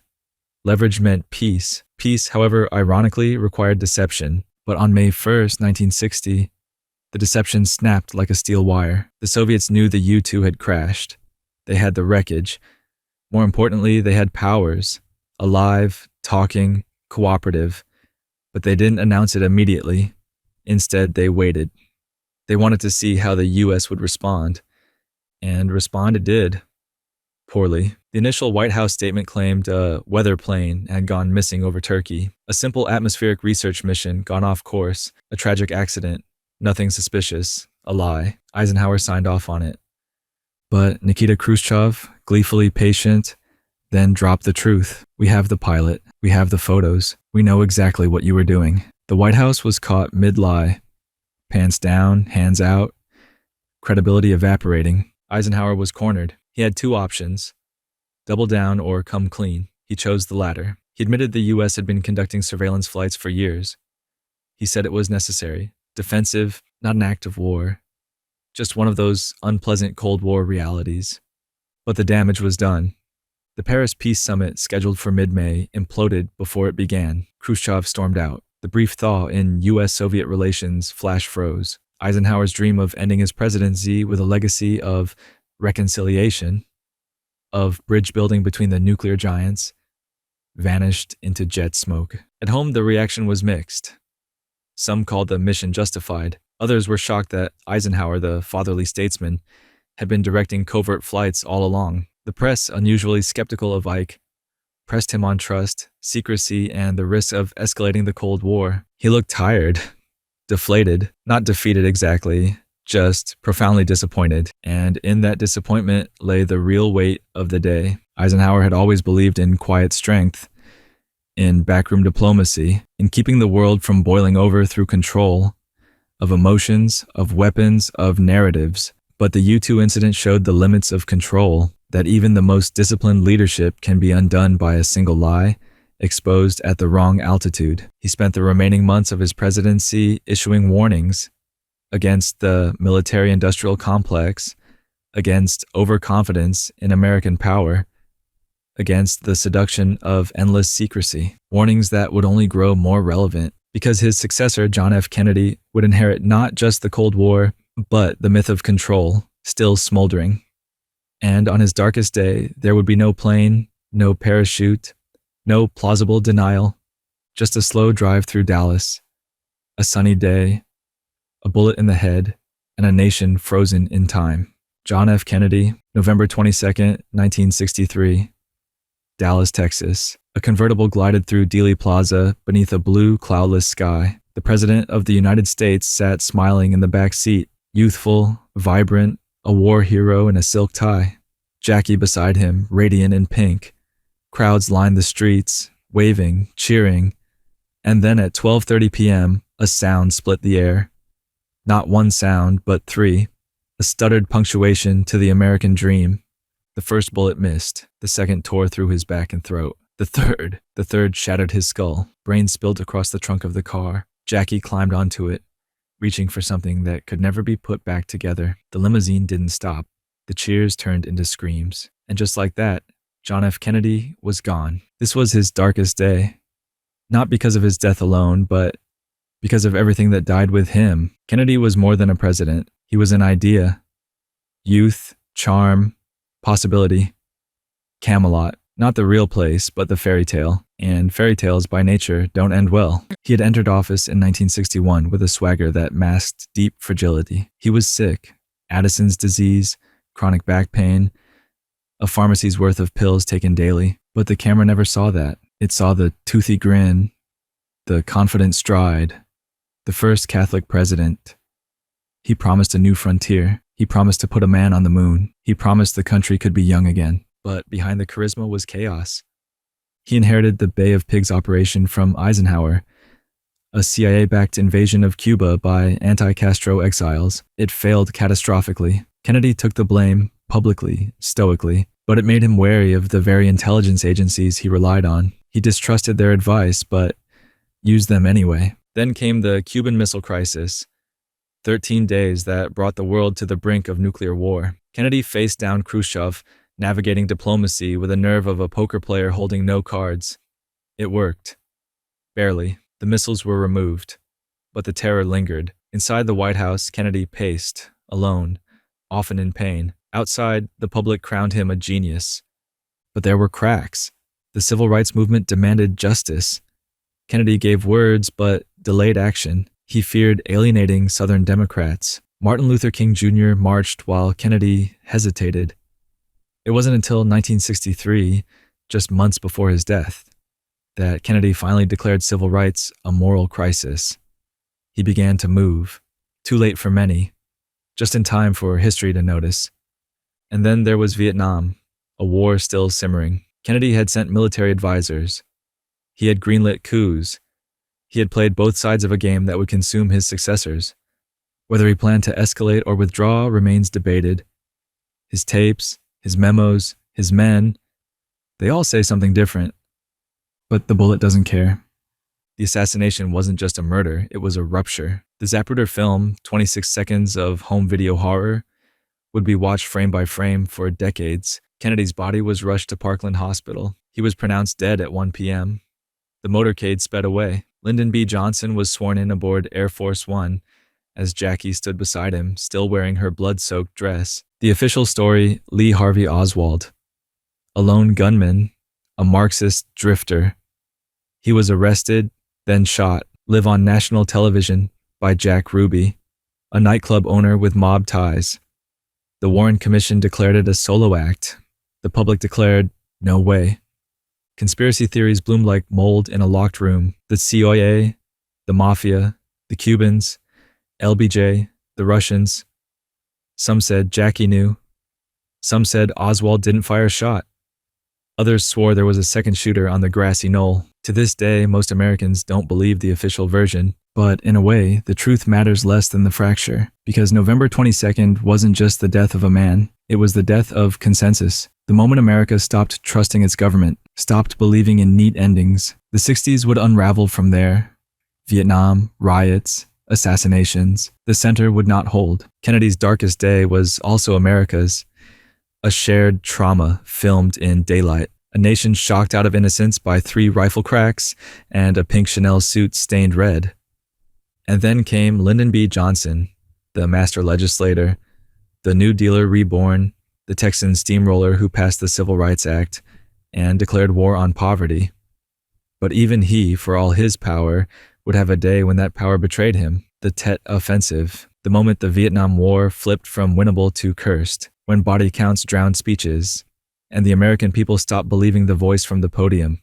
Lyndon B. Johnson, January the 30th, 1968. In the dead of night, during what was supposed to be a sacred pause, the Vietnamese Lunar New Year Tet, Communist forces launched a massive, coordinated surprise attack across South Vietnam. More than 100 cities and military outposts were hit. Saigon's U.S. embassy was breached. Gunfire echoed through streets Americans had been told were secure. Back in Washington, President Lyndon B. Johnson sat grim-faced, watching a war he had once promised to control spiral into a televised nightmare. This was LBJ's darkest day, not because of the violence alone, but because it exposed his lie. The Tet Offensive didn't just explode in Vietnam.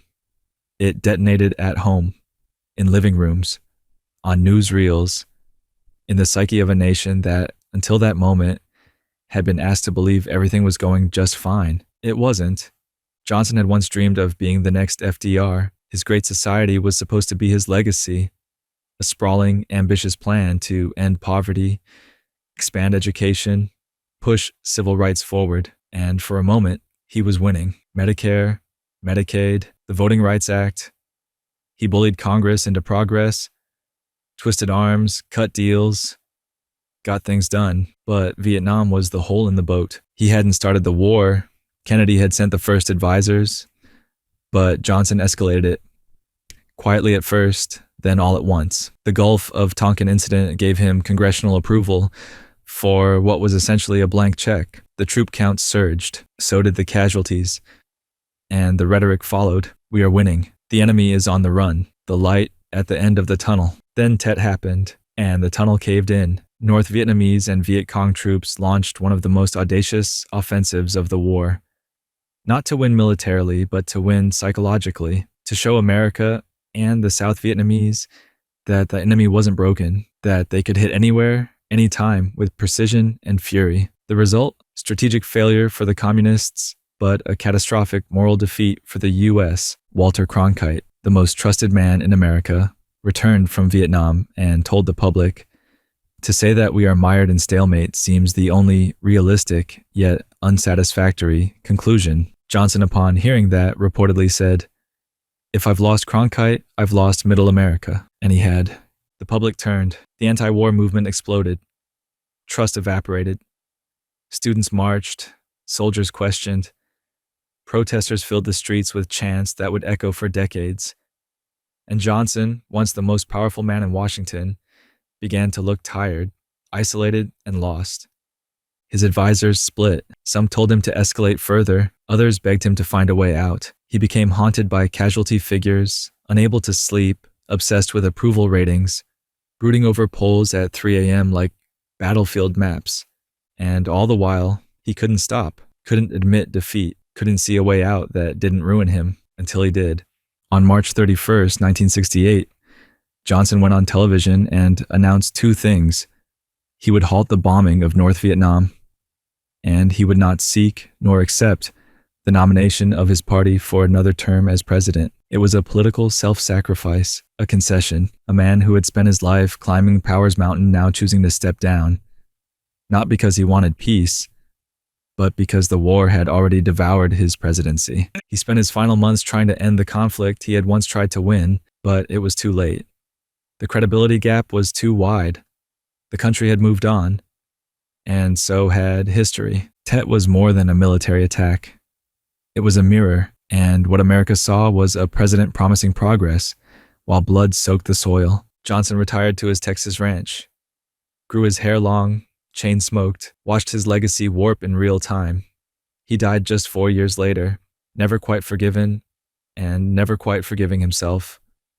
Because January 30th wasn't just the day the war turned, it was the day truth turned too. The day power admitted it had lost control. And then came Richard Nixon, the strategist, the survivor, the chess master with a tape recorder under his desk. His darkest day would not come from foreign policy, not even from war. It would come from within, from microphones, from secrets, from the moment the lies were too loud to ignore, the day the president looked the nation in the eye and said goodbye. Richard Nixon, August 8th, 1974. The television cameras blinked to life in the East Room of the White House. Richard Nixon stood stiffly at the podium, jaw clenched, voice brittle. Behind him, family portraits. Off camera, a staff reduced to whispers. America waited, breath held, gut knotted. And then the words came. Therefore, I shall resign the presidency effective at noon tomorrow. This was Nixon's darkest day, not because he was caught, but because he finally had to admit it. A man who had built his life on winning, on surviving, on being the last man standing was now bowing out, not with defiance, but with exhausted surrender. Watergate had consumed him, slowly, patiently, like acid on marble. The crime itself was simple, almost stupid. A break-in at the Democratic National Committee headquarters at the Watergate complex in 1972. 5 men tied to Nixon's re-election campaign, caught snooping, stealing, bugging. The White House denied involvement. Nixon won re-election in a landslide. 49 states. History, vindication. But the cover-up had already begun, and it was the cover-up, not the break-in, that killed him, because Nixon was paranoid. Not unjustly, but destructively. He believed his enemies were everywhere.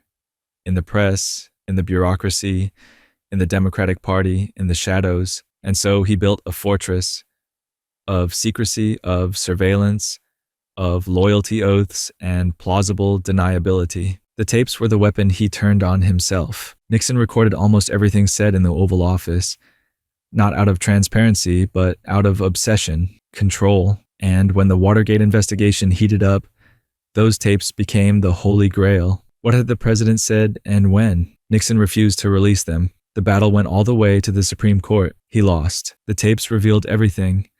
The swearing, the scheming, the orders to get enemies, the casual talk of obstruction, and one tape, the smoking gun, proved he had known about the cover-up from the start.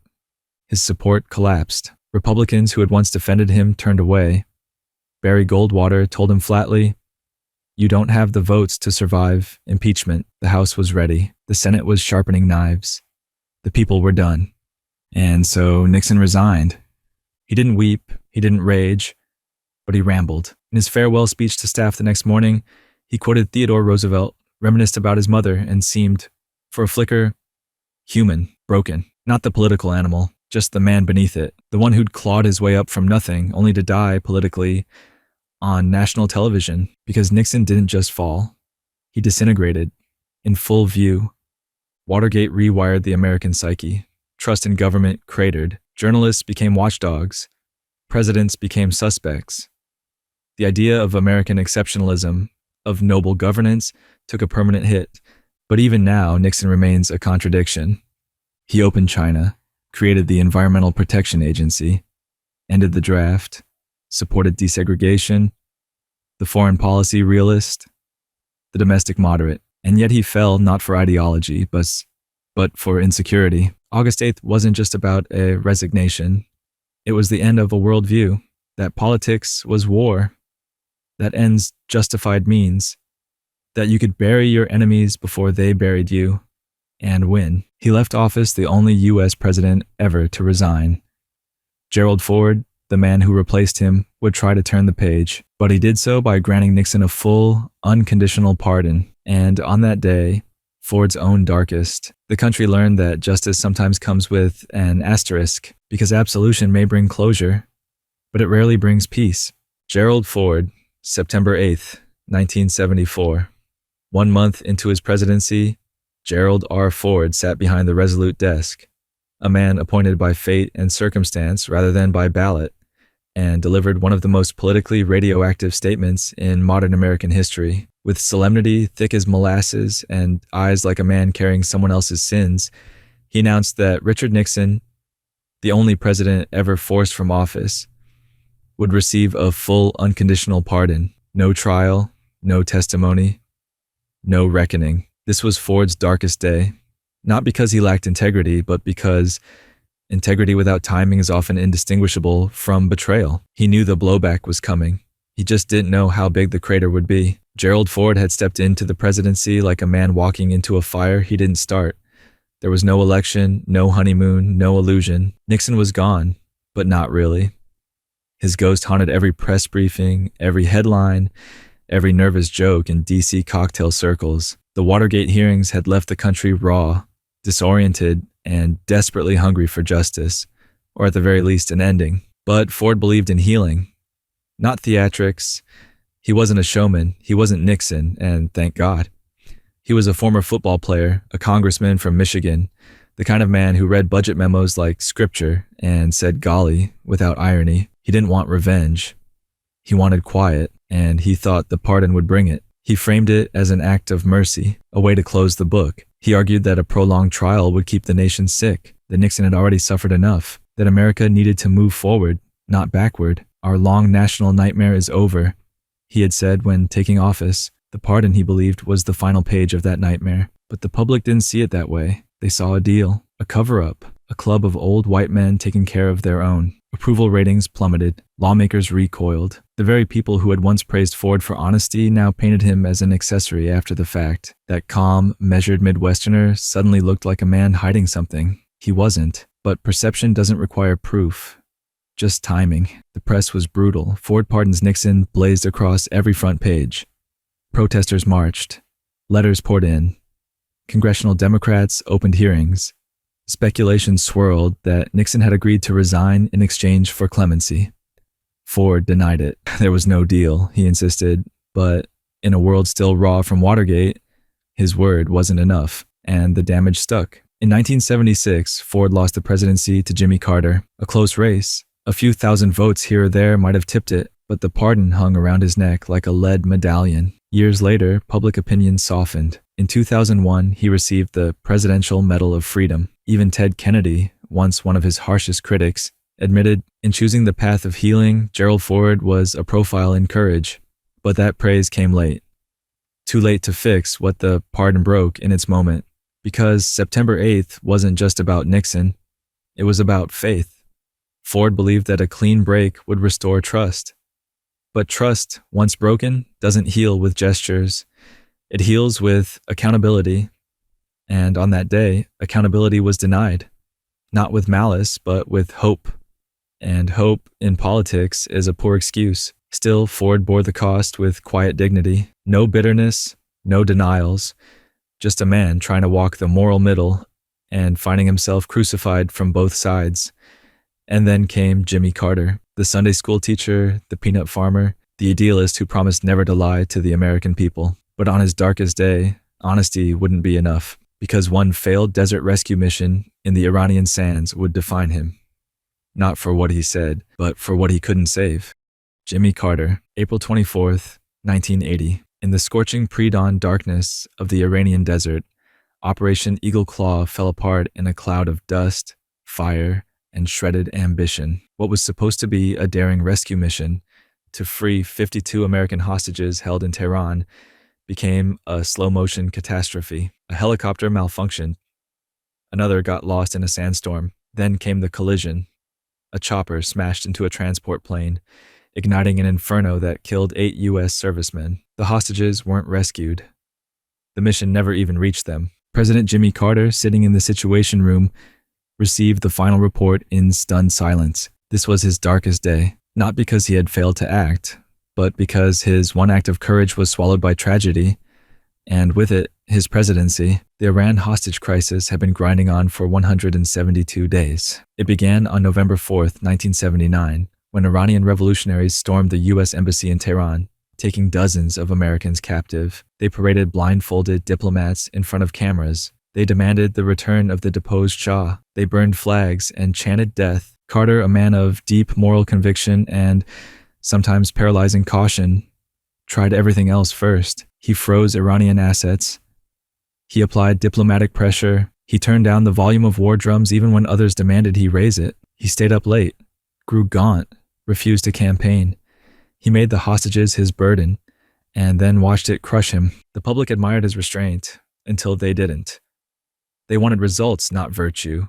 And Carter, trapped between his idealism and reality, found himself mocked, doubted, and increasingly alone. So, in the spring of 1980, with negotiations stalled and election season looming, he approved a risky secret rescue operation. It was ambitious, precise, and fragile. 8 helicopters, a desert rendezvous point, a plan to storm the compound and fly everyone home. But nothing went according to plan. Mechanical failures, bad weather, terrible luck. Only 6 helicopters made it to the first checkpoint. When the numbers dipped below operational minimums, the mission was aborted, and then came the crash. A fireball in the sand, 8 bodies charred and unrecognizable. The mission had failed before it had even begun. The bodies had to be left behind. The images of wreckage were paraded through Tehran like war trophies. And Carter, he took the blame. He went on national television and delivered a rare act of political self-immolation. He didn't deflect. He didn't spin. He simply said, "It was my decision to attempt the rescue operation. It was my decision to cancel it. The responsibility is fully my own." There was no rally, no surge of support, just silence. The kind of silence reserved for a man who has lost both the gamble and the public. He was already in trouble. The economy was a mess. Inflation was sky high. Gas lines stretched for blocks. His approval ratings hovered in the basement. And now, with Operation Eagle Claw in flames, his leadership itself seemed terminal. That fall, Ronald Reagan crushed him in the general election. The hostages were released literally minutes after Reagan was sworn in, a parting humiliation. And yet, Carter didn't vanish. He lived. He built. He healed. Out of office, he became the model of post-presidential virtue, building homes, fighting disease, monitoring elections, a Nobel Peace Prize, a quiet rebirth. But the wound remained. April 24th, 1980 wasn't just a military failure. It was the moment Carter's vision of a moral, measured presidency collapsed under the weight of a world that didn't care how good you were, only how strong. And then came Ronald Reagan, the great communicator, the cowboy with a camera smile. He sold optimism like it was morning in America, but even he would face a day where the illusion cracked. A bombing in Beirut, 241 Marines dead in their sleep. Not a war, not a battle, just an explosion, and the realization that even the strongest image can't protect you from the blast. Ronald Reagan, October 23rd, 1983, 6:22 a.m., Beirut time. The ground trembled as a truck packed with explosives barreled through the perimeter of the U.S. Marine barracks at the Beirut International Airport. In less than a minute, it detonated, the largest non-nuclear explosion ever detonated on an American target. The building collapsed like wet paper. Walls folded, concrete pancaked, smoke and silence. 241 U.S. servicemen were killed, most of them asleep in their bunks. Back in Washington, President Ronald Reagan received the call. His hand shook. He asked for the death count twice, as if hearing it again would make it smaller. This was Reagan's darkest day. Not because he couldn't prevent it, but because he hadn't truly noticed it was coming. The war he'd tiptoed into had just exploded, and all the optimism in the world couldn't rebuild those barracks. Reagan had built his presidency on strength, on clarity, good versus evil, American boots on firm moral ground. The Soviet Union was the evil empire, freedom was the export, and peace always through strength. It was the branding of the 1980s, flags, flyovers, and a president who made the country feel good again. But the Middle East didn't care about branding. In 1982, Reagan had committed U.S. Marines to Lebanon as part of a multinational peacekeeping force, following Israel's invasion and the bloody civil war tearing the country to pieces. The mission was marketed as neutral: help stabilize Beirut, protect civilians, be the adult in the room. But neutrality is fiction in a place where everyone remembers every wound. The U.S. was seen as siding with the Christian-led government. Marines were attacked sporadically, sniper fire, grenades. Still, the barracks were kept lax. Marines weren't allowed to chamber rounds in their rifles. The assumption was that visible strength would provoke more violence. Then came the truck. The explosion killed more Americans in a single moment than any event since Iwo Jima, and suddenly the myth of invulnerability, that Reagan glow of invincible American righteousness, was smeared with ash. Reagan addressed the nation, somber, steady. He called the attack despicable, cowardly.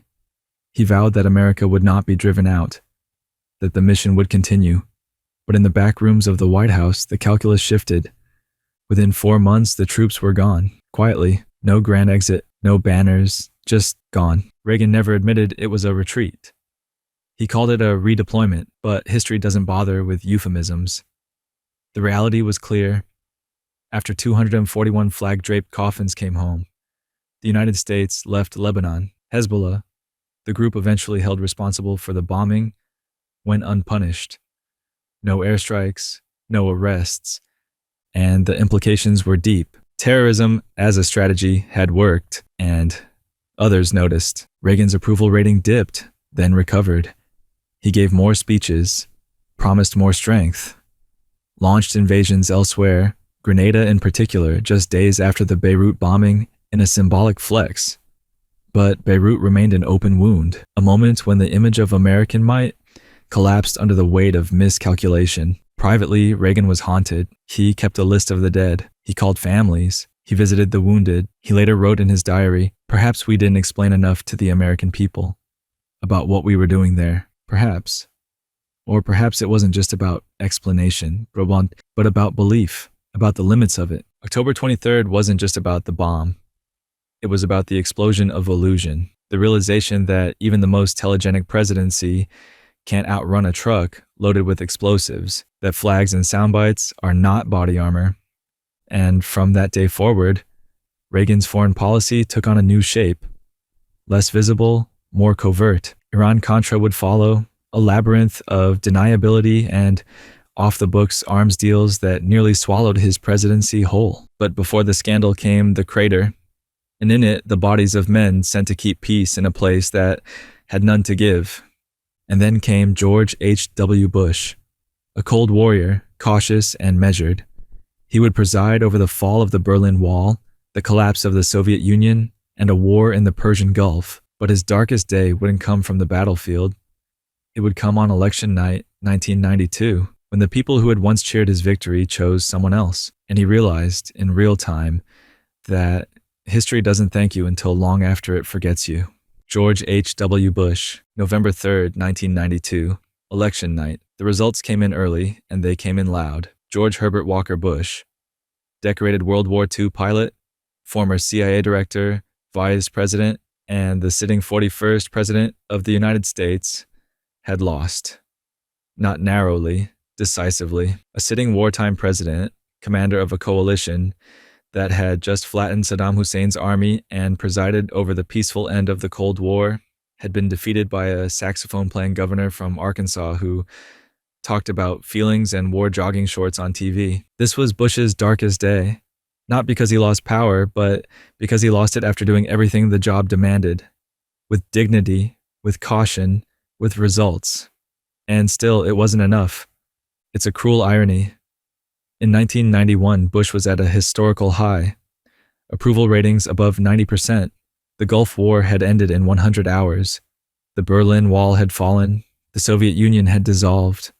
The American century, it seemed, had won. But peacetime is ungrateful, and domestic boredom is deadly. After the war, the economy began to stagger. The early 90s recession wasn't the most brutal in history, but it was symbolic.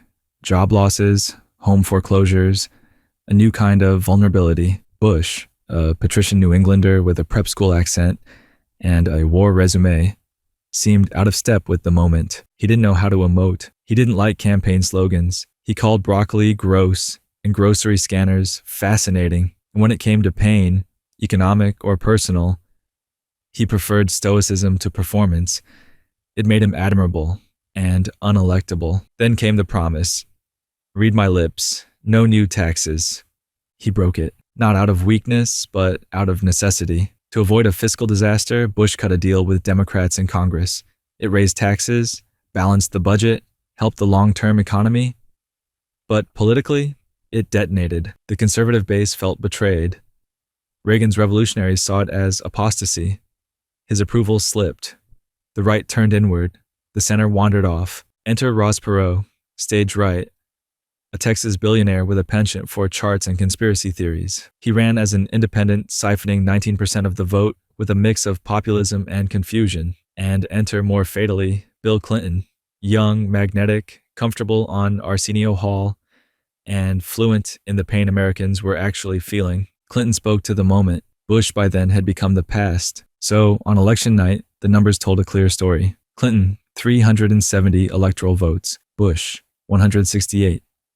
Perot, 0, but enough to matter. In raw numbers, it was a landslide. In emotion, it was a gut punch. Bush took it with class, called Clinton, congratulated him. No tantrum, no denial. He left a handwritten note in the Oval Office desk drawer. You will be our president when you read this note. Your success is now our country's success. I am rooting hard for you. It remains one of the most graceful transitions in presidential history. But inside, he was wrecked. He had devoted his life to public service. Navy pilot shot down in the Pacific. Congressman. Ambassador to the UN envoy to China. CIA director. 8 years as vice president and then president, overseeing the end of the Cold War without a shot. The unification of Germany, the liberation of Kuwait, and none of it had mattered in the end. The country had moved on. The war was over. The enemy was gone. The economy was soft. The people were restless. And Bush, dignified, modest, uncomfortable with victory laps, never sold himself as the hero. So no one remembered him as one. November 3rd, 1992 wasn't just the end of a presidency. It was the start of a pattern. The realization that in modern politics, results matter less than narrative, that you can guide the world through a historical transformation and still get dumped for a smoother talker who can bite his lip on cue. Bush retired quietly, wrote letters, watched his sons rise. History came back to him slowly. Iraq imploded again. His foreign policy gained grudging reverence. He became an elder statesman. But that night in November, that silent thud of rejection never really left him. And then came Bill Clinton. Energetic, brilliant, compulsively charismatic, a political survivor with a gravitational pull and a taste for risk. But his darkest day wouldn't come from the economy or war or even policy. It would come from impeachment, a scandal so bizarre it turned the most powerful man in the world into a punchline and tested whether shame had any remaining political cost. Bill Clinton, December 19th, 1998. The House of Representatives, divided and seething, voted to impeach President Bill Clinton on 2 articles: perjury and obstruction of justice. The charges stemmed not from war or espionage or high-stakes betrayal, but from a lie about sex. Specifically, sex with a White House intern in the Oval Office under the fluorescent hum of American myth. This was Clinton's darkest day, not because he lost the presidency, but because he didn't. He stayed, survived, triumphed even, but at the cost of something irreparable: the dignity of the office, the moral weight of truth, and the last tattered illusion that shame alone could evict a man from power. The scandal was equal parts tragedy and theater. It began, as many political detonations do, with something small and personal. In 1995, Monica Lewinsky, a 22-year-old intern, began a sexual relationship with the president. It was consensual. It was secret. It was incredibly stupid. Fast forward 3 years, a separate sexual harassment lawsuit, Paula Jones vs. Clinton, put the president under oath. He denied having sexual relations with Lewinsky. That was his first mistake. The second was thinking no one would find out. They did. Independent counsel Ken Starr, originally appointed to investigate an unrelated real estate deal, Whitewater, had expanded his probe like a spiderweb across Clinton's private life. What began as a financial investigation became a forensic analysis of a navy blue dress, an Oval Office schedule, and parsed legal definitions of intimacy. The result? The Starr Report, a 445-page legal document that read like erotica written by a tax auditor. It was lurid, clinical, weirdly obsessed, and it landed with an atomic thud in Congress and on every newsstand in America. The charges: perjury, obstruction, that he lied under oath, that he encouraged others to do the same. And on December 19th, the House voted to impeach. For Clinton, this wasn't just a personal humiliation, though it was absolutely that. It was a full-blown constitutional crisis, televised and dissected in real time. His face became a split-screen staple. News anchors intoned words like high crimes and cigar with the same breathless gravity. But Clinton, ever the survivor, didn't flinch. He gave a public apology, sort of. He said he regretted misleading the nation. He did not admit guilt. He did not resign. Instead, he pivoted back to policy, back to the budget, back to Bosnia. He treated impeachment as background noise, a distraction, and politically, he wasn't wrong. His approval ratings actually rose during the scandal. The public, weirdly, rallied around him. Some said it was outrage fatigue. Others said it was disgust with the Republican-led witch hunt. Either way, the Senate failed to convict. He was acquitted on February 12th, 1999. He served out his full term, left office with high approval ratings, and remains one of the most popular modern presidents. But December 19th was still the nadir, because it marked the moment the presidency became just another stage. Clinton had brought youth, energy, and intellect to the job. He was a Rhodes Scholar, a policy wonk, a musical populist who could quote Thomas Jefferson and play saxophone in the same breath. He balanced the budget, oversaw economic growth, brokered international deals. He was brilliant and also reckless. His presidency taught America a brutal lesson: that capability and character aren't the same thing, that a man can run a country and run from truth simultaneously, that political survival and moral absolution are two entirely different beasts. He once said, "I did not have sexual relations with that woman." By the end of it all, everyone knew that he had, and he remained in office anyway. Impeachment, which once meant unfitness for office, became a partisan ritual. And after Clinton, the door was open.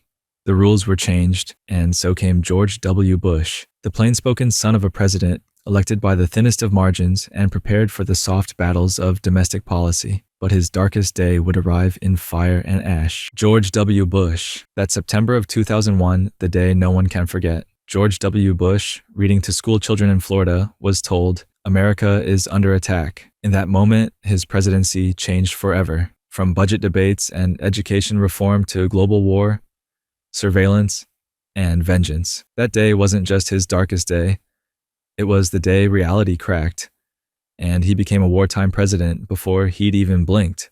Barack Obama. December 14th, 2012. Sandy Hook Elementary School, Newtown, Connecticut. 20 children, 6 and 7-year-olds, and 6 adults were gunned down in a matter of minutes. Tiny desks became makeshift barricades, classrooms, killing fields. The shooter, 20 years old, armed with an AR-15 style rifle, stormed the school with premeditated malice. The police were too late. The motive was nonsense. The grief, incalculable. Back in the White House, President Barack Obama stood behind a podium and cried. Publicly, visibly, as president, as a father, as a man crushed by the unbearable repetition of it all. This was his darkest day. Not because it was the first tragedy, but because it was the one that proved nothing would change. He'd already presided over mass shootings, Fort Hood, Tucson, Aurora, each one horrific, each one followed by prayers, statements, then silence. But Sandy Hook was different. Children, first graders, shot multiple times at point-blank range, some unrecognizable. Teachers who died shielding them, a principal who ran toward the sound of bullets. Obama, usually composed to the point of abstraction, broke. He choked. He wiped his eyes. He paused so long between words it felt like time had stopped. And then he did what presidents do. He called for action. Stronger gun laws, universal background checks, bans on assault weapons, limits on magazine capacities. He said the country couldn't just accept this as routine, that we have to change. He invoked morality, reason, the imagined ghosts of 20 children watching the Senate chambers.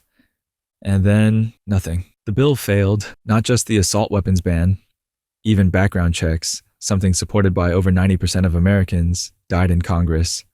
Killed by lobbyists, fear, and political cowardice. Obama called it a pretty shameful day for Washington.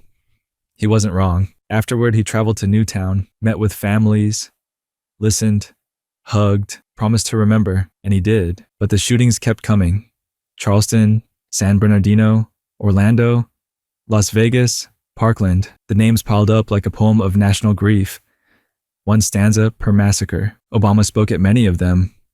Eulogies that sounded more like apologies.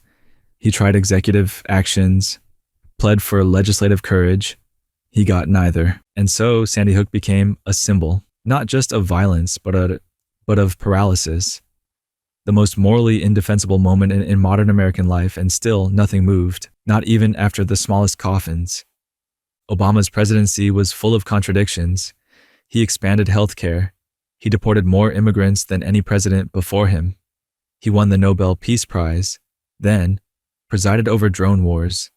He sang Amazing Grace at a funeral in Charleston and okayed surveillance programs that turned every phone into a microphone. But December 14th was different. It stripped away politics. It left behind only the raw failure of a system that could not or would not protect its children. And then came Donald J. Trump, the reality show president, the chaos candidate turned commander-in-chief. His darkest day wouldn't be defined by war or grief, but by insurrection. A mob, a flag, and a Capitol breached, not by foreign enemies, but by his own supporters in his name, while he watched. Donald J. Trump, January 6th, 2021. The Capitol dome loomed under a pale winter sky as a mob, wrapped in flags and fury, surged up its steps. Windows shattered, officers battered, elected officials fled through underground tunnels as chants of "Hang Mike Pence" echoed in the rotunda. Rioters breached the Senate chamber. They posed for selfies in sacred spaces. They wore horns and war paint. And at the center of it all, not physically, but spiritually, stood President Donald J. Trump. This was his darkest day, not because of what was done to him, but because of what was done for him, in his name, at his urging, and with his silence. The attack wasn't a surprise, not really. For weeks, Trump had claimed the 2020 election was stolen, that victory had been ripped away, that his supporters had to fight like hell or they'd lose their country. It wasn't just rhetoric, it was a fuse. And on January the 6th, it lit. Congress had convened to certify the electoral vote, a formality, a ceremony of democracy. But outside, thousands of Trump loyalists, fresh from a rally where he'd told them to march on the Capitol, were already mobilizing. Inside, lawmakers donned gas masks. Furniture was used as barricades. Shots were fired. 5 people died. Over 100 officers were injured. The Capitol had not been overrun since the War of 1812. Trump, watching from the White House, said nothing. For hours. He tweeted, cryptic, indulgent, passive. Only when the chaos peaked did he release a video. Not a condemnation, but a caress. He told the rioters they were special, that he loved them, and then with a shrug, asked them to go home. It wasn't leadership, it was abdication. And yet to him, it was still a show, the final act of a presidency built on provocation and spectacle. From the beginning, Trump had weaponized chaos. He dismantled norms with applause, mocked the press, flirted with authoritarians, turned Twitter into a policy platform and the presidency into a stage. To his supporters, he was the wrecking ball they had been promised. To his critics, the fire they feared. And to the country, he was both. But January 6th wasn't just another controversy. It was a rupture. Afterward, cabinet members resigned. Allies distanced themselves. The House impeached him, again. A president who had begun his term with record polarization ended it with the image of a man waving goodbye from a helicopter while the Capitol was ringed with razor wire. He did not attend Joe Biden's inauguration. January 6th will never be remembered as just a riot. It was a stress test of institutions, of truth, of restraint, and Trump failed it. Not in some abstract, rhetorical way, but visibly, audibly, in real time.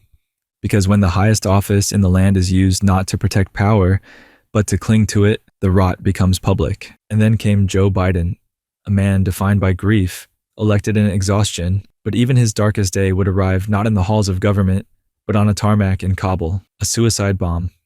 13 American service members dead, and the realization that the forever war wasn't ending with peace, but with panic, with screams, with one final brutal goodbye. Joe Biden, August 26th, 2021. Hamid Karzai International Airport, Kabul. Just outside Abbey Gate, a choke point jammed with desperate Afghans, crying children, and exhausted Marines, a suicide bomber detonated an explosive vest.